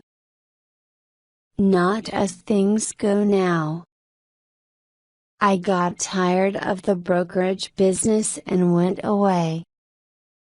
But I have good stocks. All goes well." A few couples were dancing. Nicole and Tommy joined them and Tommy remarked, "Dick seems to be drinking." "Only a little," she said loyally. "There are those who can drink and those who can't. Dick can't. You ought to tell him not to." When they reached Cannes, Dick said goodbye to the company, and for a moment he seemed about to say something nasty, but Tommy's arm pulled him to the waiting car. "I'll see you home," Tommy suggested. "Don't bother. I'd like to, if you can put me up." On the back seat of the car Dick remained quiet, then he went into sleep. Chapter 16. Next morning Dick came early into Nicole's room. "I feel badly about the evening. Tommy drove us home? Or did I dream it?" "You know he did. I think I'll call on him." She was glad when he left her, for almost the first time in her life. Tommy was in his bed. "Feel all right?" Dick asked. When Tommy complained of a sore throat he remembered he was a professional. Better have something for it. "You have one?" "I haven't, probably Nicole has." "Don't disturb her. She's up." "How is she?" Nicole, going downstairs, heard the conversation.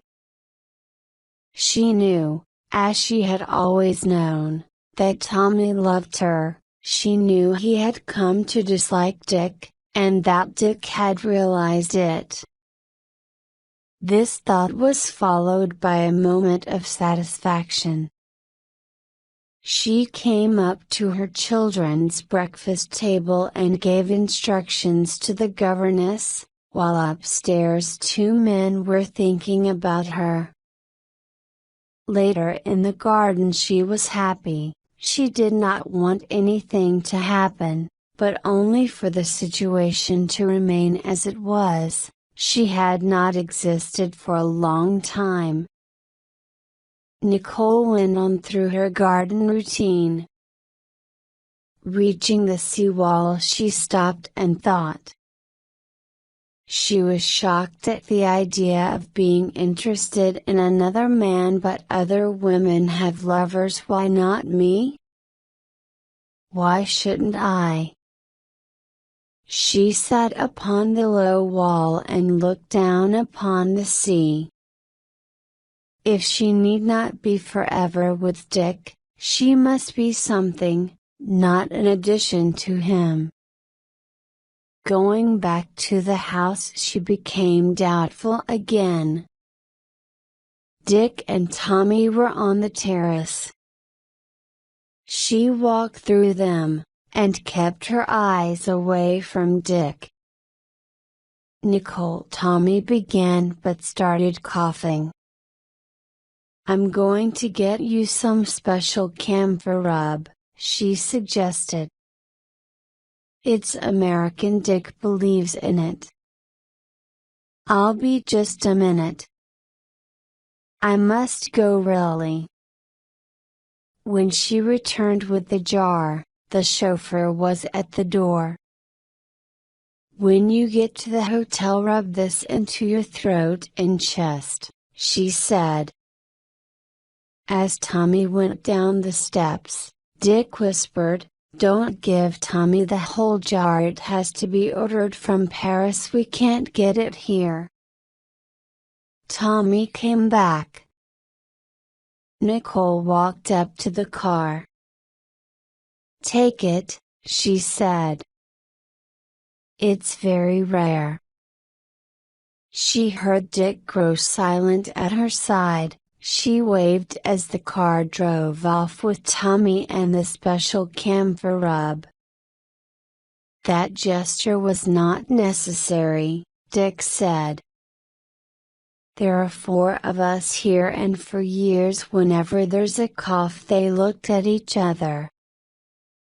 In a week Nicole forgot about Tommy. She had not much memory for people and forgot them easily. But in June he wrote a little note to them both, and she opened it together with other mail. After reading it, she threw it over to Dick, and he threw a telegram to her. "Dears will be at Goss's tomorrow, unfortunately without Mother, won't see you." "I'll be glad to see her," said Nicole, grimly. But she went to the beach with Dick next morning, afraid that he was making some desperate decision. Since the evening on Golding's yacht she had felt what was going on. For months every word had seemed to have some other meaning. The most unhappy aspect of their relations was Dick's growing indifference, which led to too much drink. She couldn't guess how he was going to behave next, nor what would happen at the end. Nicole had been designed for flight, with money as wings. Nicole could feel the fresh breeze already. As the divers went out on the beach, Nicole hardened as Dick looked about for Rosemary. "There she is," Nicole remarked, pointing at a raft. "Let's swim out and speak to Rosemary," he suggested. "You go." "We'll both go." She struggled a moment against him, but then they swam out together. Rosemary was beautiful. Her youth was a shock to Nicole. She was more confident than she had been 5 years ago. "5 years ago you came here," said Dick. "And what a funny little thing you were, in one of those hotel pignoirs." how you remember things. You always did, and always the nice things. Nicole saw the old game beginning again and she dove underwater, coming up again to hear, "I'm going to pretend it's 5 years ago and I'm a girl of 18 again. You could always make me feel happy, you and Nicole. You're the nicest people I've ever known, maybe ever will." Swimming away, Nicole saw that the cloud of Dick's heart sickness had lifted a little as he began to play with Rosemary. "Do you practice on the Riviera?" Rosemary asked later, seated under an umbrella. "It'd be easy to find likely patients." He nodded here and there at the people around them. "Great candidates. Notice our old friend, Mrs. Abrams?" Nicole could stand it no more. She stood up sharply, turned to Topsy. "Would you like to be an actress when you grow up?" "I think you'd make a fine actress," Rosemary said to the girl. Nicole stared at her and in her grandfather's voice said, slow and distinct, "It's absolutely out to put such ideas in the heads of other people's children. Remember, we may have quite different plans for them." She turned sharply to Dick. "I'm going to take the car home." "You haven't driven for months," he protested. "I haven't forgotten how." Driving home, Nicole relaxed and felt new and happy. Her thoughts were clear. She felt being cured. "I'm practically alone, without him," she thought. And as soon as she got home, she wrote Tommy Barban in nice a short provocative letter. But that was in the daytime. Toward evening she was again afraid of what was in Dick's mind, again she felt that he had a plan. She was afraid of his plans. They worked well and they had a logic which Nicole was not able to control. Next morning, back from shopping in Cannes, Nicole found a note saying that Dick had taken the small car and gone up into Provence for a few days by himself. As she read it, the phone rang. It was Tommy Barban, saying that he had received her letter and was driving over. Nicole took a bath, put on a smart dress, and crossed herself with Chanel 16.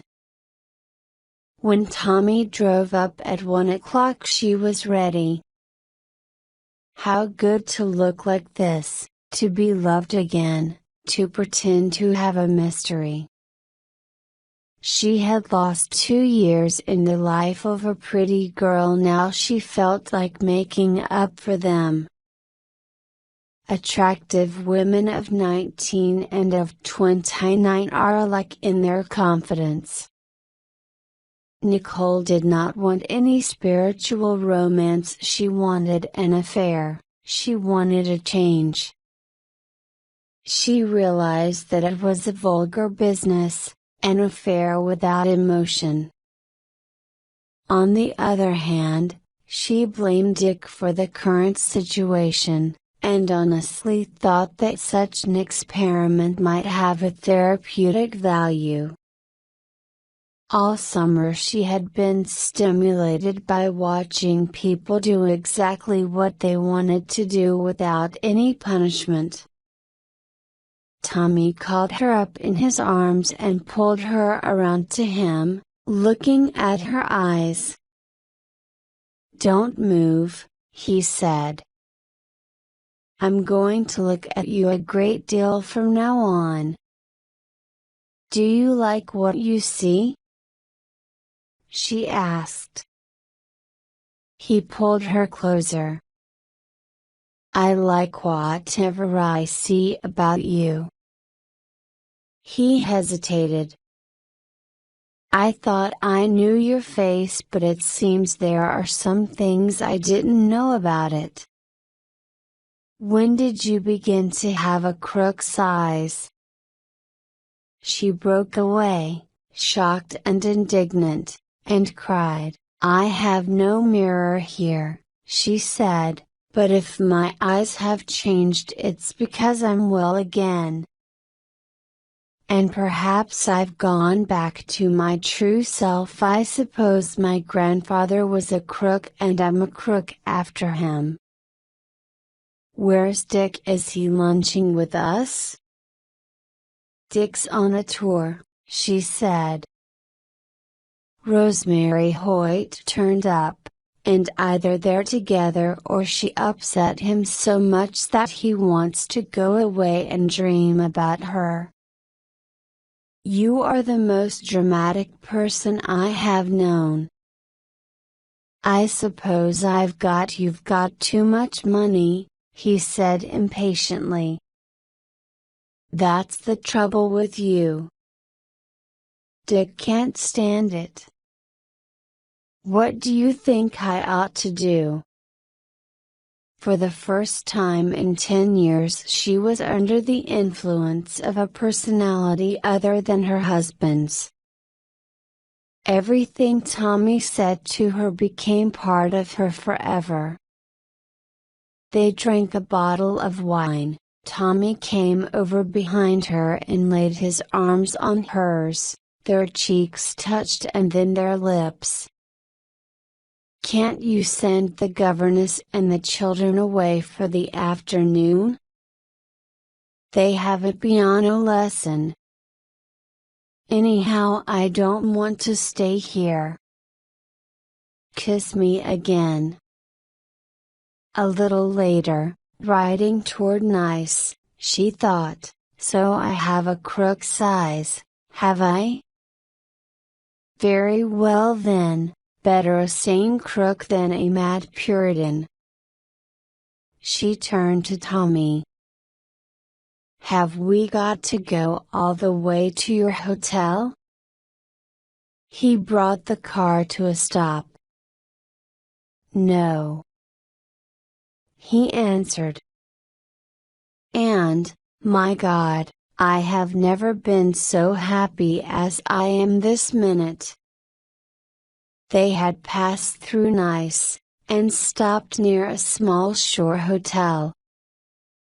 Tommy filled out the police blanks, his real, hers false.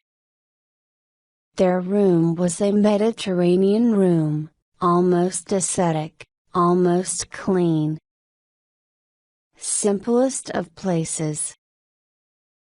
Tommy ordered 2 cognacs. And when the door closed behind the waiter, he sat in the only chair, dark and handsome, like a Satan. Before they had finished the brandy they suddenly moved together and met standing up. She forgot about Dick and her new crook's eyes, forgot Tommy himself and sank deeper and deeper into the minutes and the moment. When he got up, he inspected her white torso and the brown limbs and head, and said laughing, You are all new like a baby. With a crook's eyes. I'll take care of that. It's very hard taking care of a crook's eyes, especially the ones made in Chicago. I know lots of tricks. They dined at the new beach casino at Monte Carlo and then much later they swam in the sea. She liked his bringing her there, it was all as new as they were to each other. They awoke together finding the moon gone down and the air cool.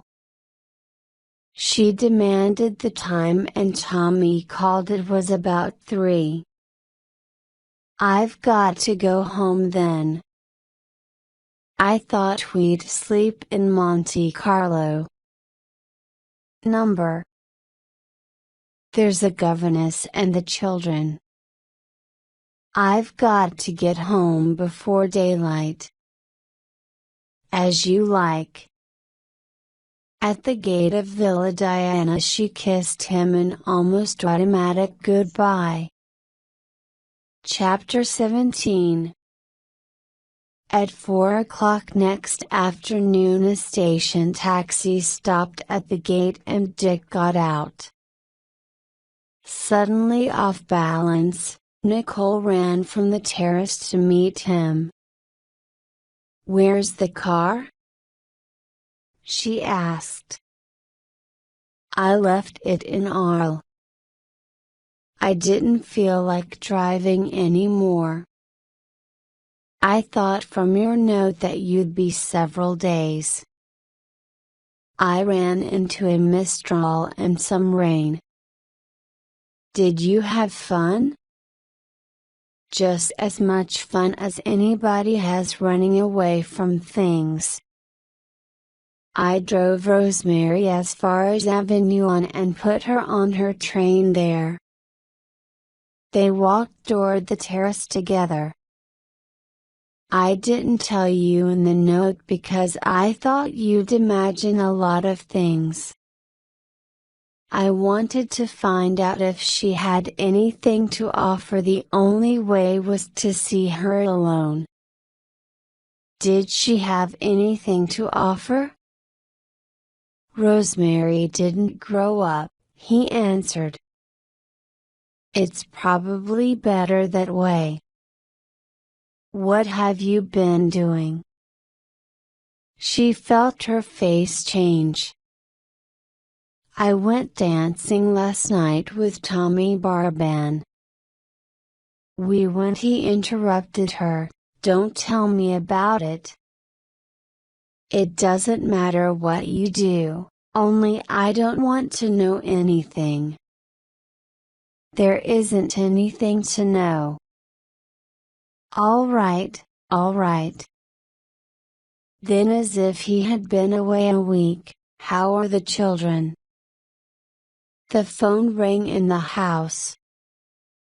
"If it's for me I'm not home," said Dick, turning away quickly. "I've got some things to do." Nicole waited till he was out of sight, then she went into the house and took up the phone. "Nicole, how are you?" "Dick's home." "Meet me here in Cannes," he suggested. "I've got to talk to you." "I can't." "Tell me you love me." Without speaking she nodded at the receiver. He repeated, "Tell me you love me." "Oh, I do," she said. "But there's nothing to be done right now." "Of course there is," he said impatiently. "Dick sees it's over between you two. What does he expect you to do?" "I don't know. I'll have to." She stopped herself from saying to wait until I can ask Dick, and instead finished with, "I'll write and I'll phone you tomorrow." She walked about the house, feeling satisfaction. Yesterday came back to her now in detail. With the opportunistic memory of women she scarcely remembered how she had felt when she and Dick had possessed each other in secret places around the corners of the world, during the month before they were married.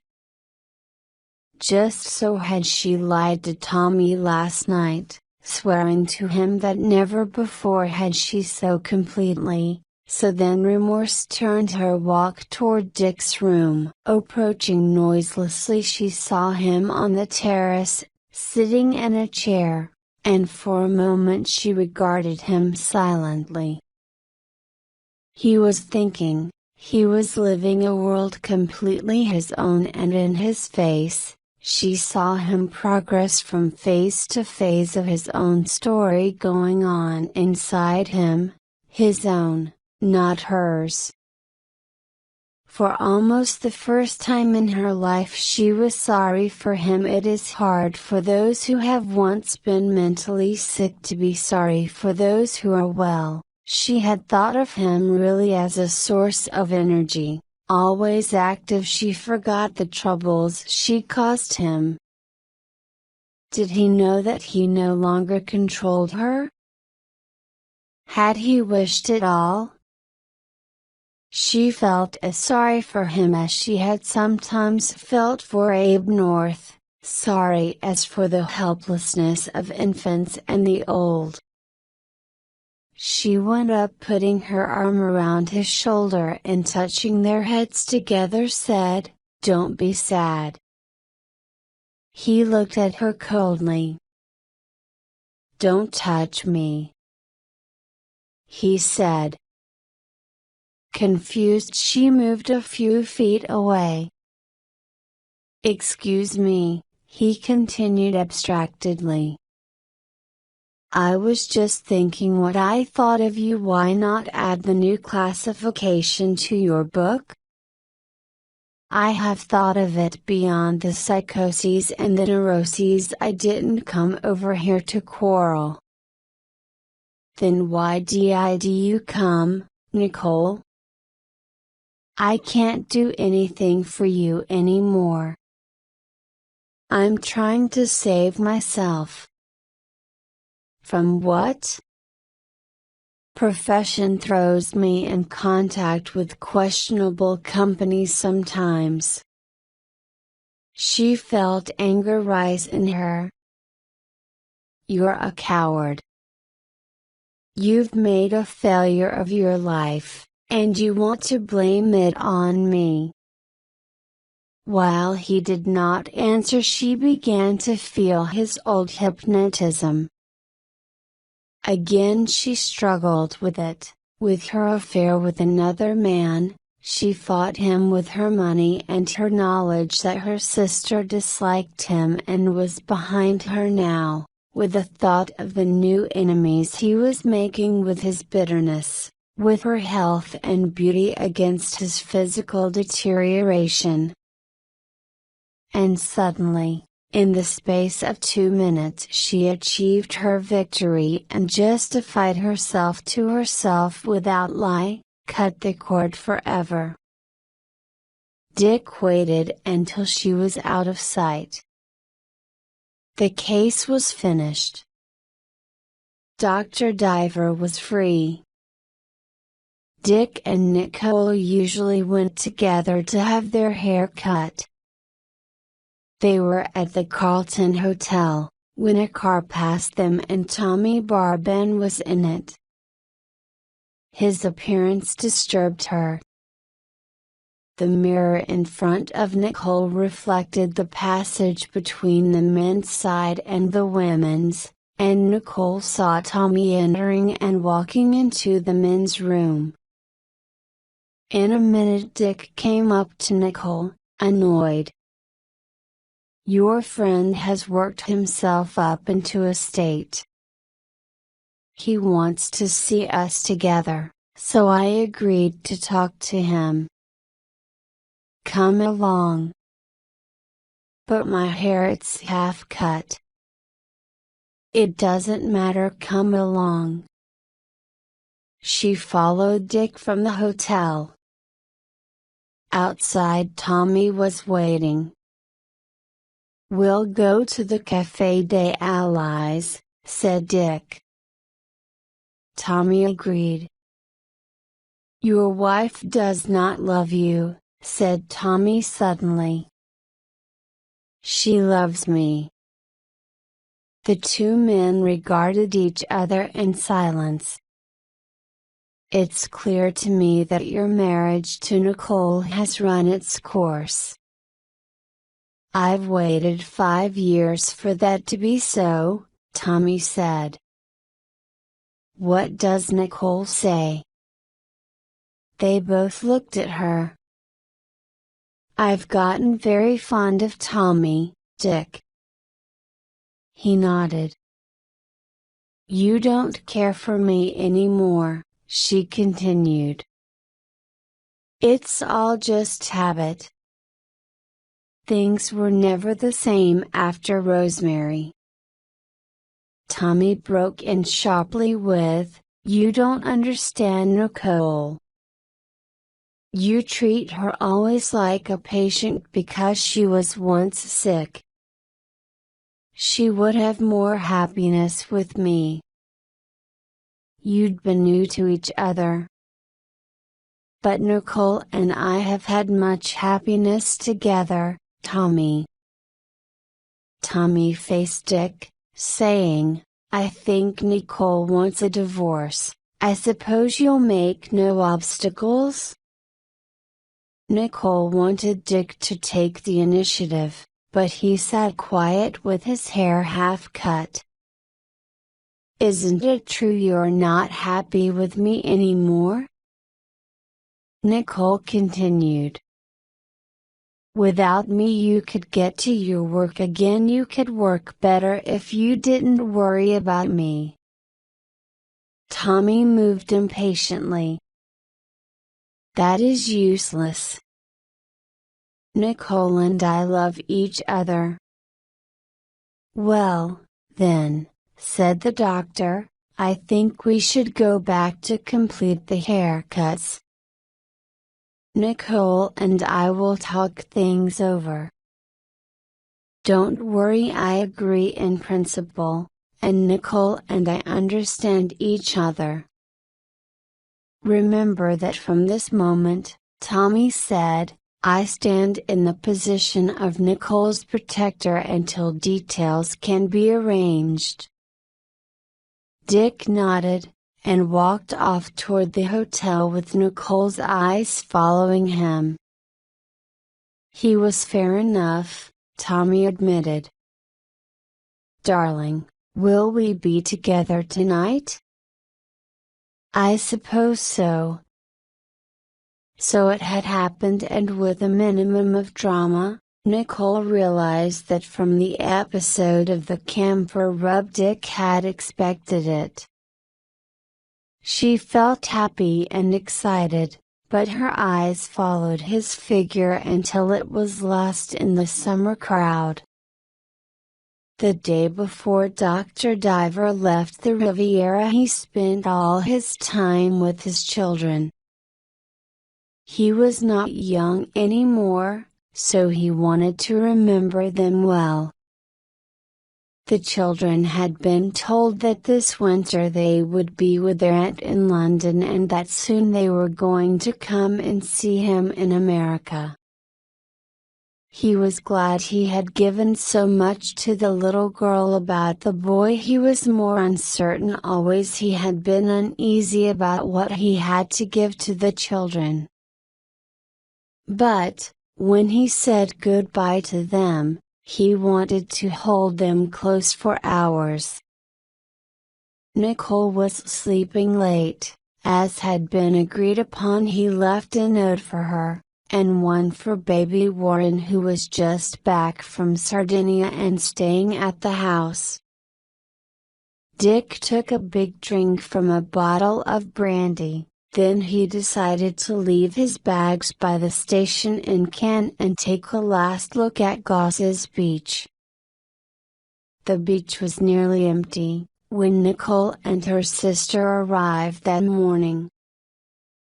When Nicole started out on the beach, she saw Dick, not dressed for swimming, sitting on a rock above. In a minute baby joined her, saying, Dick's still there. This is his place in a way, he discovered it. Old Gosses always says it was Dick who made this place fashionable. Baby looked calmly at her sister. Dick was a good husband to me for 6 years, Nicole said. All that time I never suffered a minute's pain because of him, and he always did his best never to let anything hurt me." There was contempt in Baby's face as she said, "That's what he was educated for." The sisters sat in silence, Nicole thinking about her future, Baby considering whether or not to marry the latest candidate for her hand and money. "Is he gone?" Nicole asked after a while. Baby looked. "Number. Anyhow, there are so many people now that he won't see us." He had seen them though. As he stood up he swayed a little, he did not feel well anymore. Faces turned to him from several umbrellas. "I'm going to him." Nicole got to her feet. "No, you're not," said Baby, pulling her down. Chapter 18. Nicole kept in touch with Dick after her new marriage. There were letters on business matters, and about the children. When she said, as she often did, "I love Dick and I'll never forget him," Tommy answered, "Of course not, why should you?" Dick opened an office in Buffalo, but evidently without success. Nicole did not find what the trouble was, but she heard a few months later that he was in a little town named Batavia, NY, practicing general medicine, and later that he was in Lockport, doing the same thing. By accident she heard more about his life there than anywhere, that he bicycled a lot, was much admired by the ladies, and always had a lot of papers on his desk that were known to be an important work on some medical subject, almost completed. He was considered to have fine manners and once made a good speech at a public health meeting on the subject of drugs, but he had an affair with a girl who worked in a grocery store, and he also had some professional problems, so he left Lockport. After that he didn't ask for the children to be sent to America and didn't answer when Nicole wrote asking him if he needed money. In the last letter she had from him he told her that he was practicing in Geneva, New York, and she got the impression that he lived with someone who kept house for him. Geneva was considered a pleasant place. So she liked to think,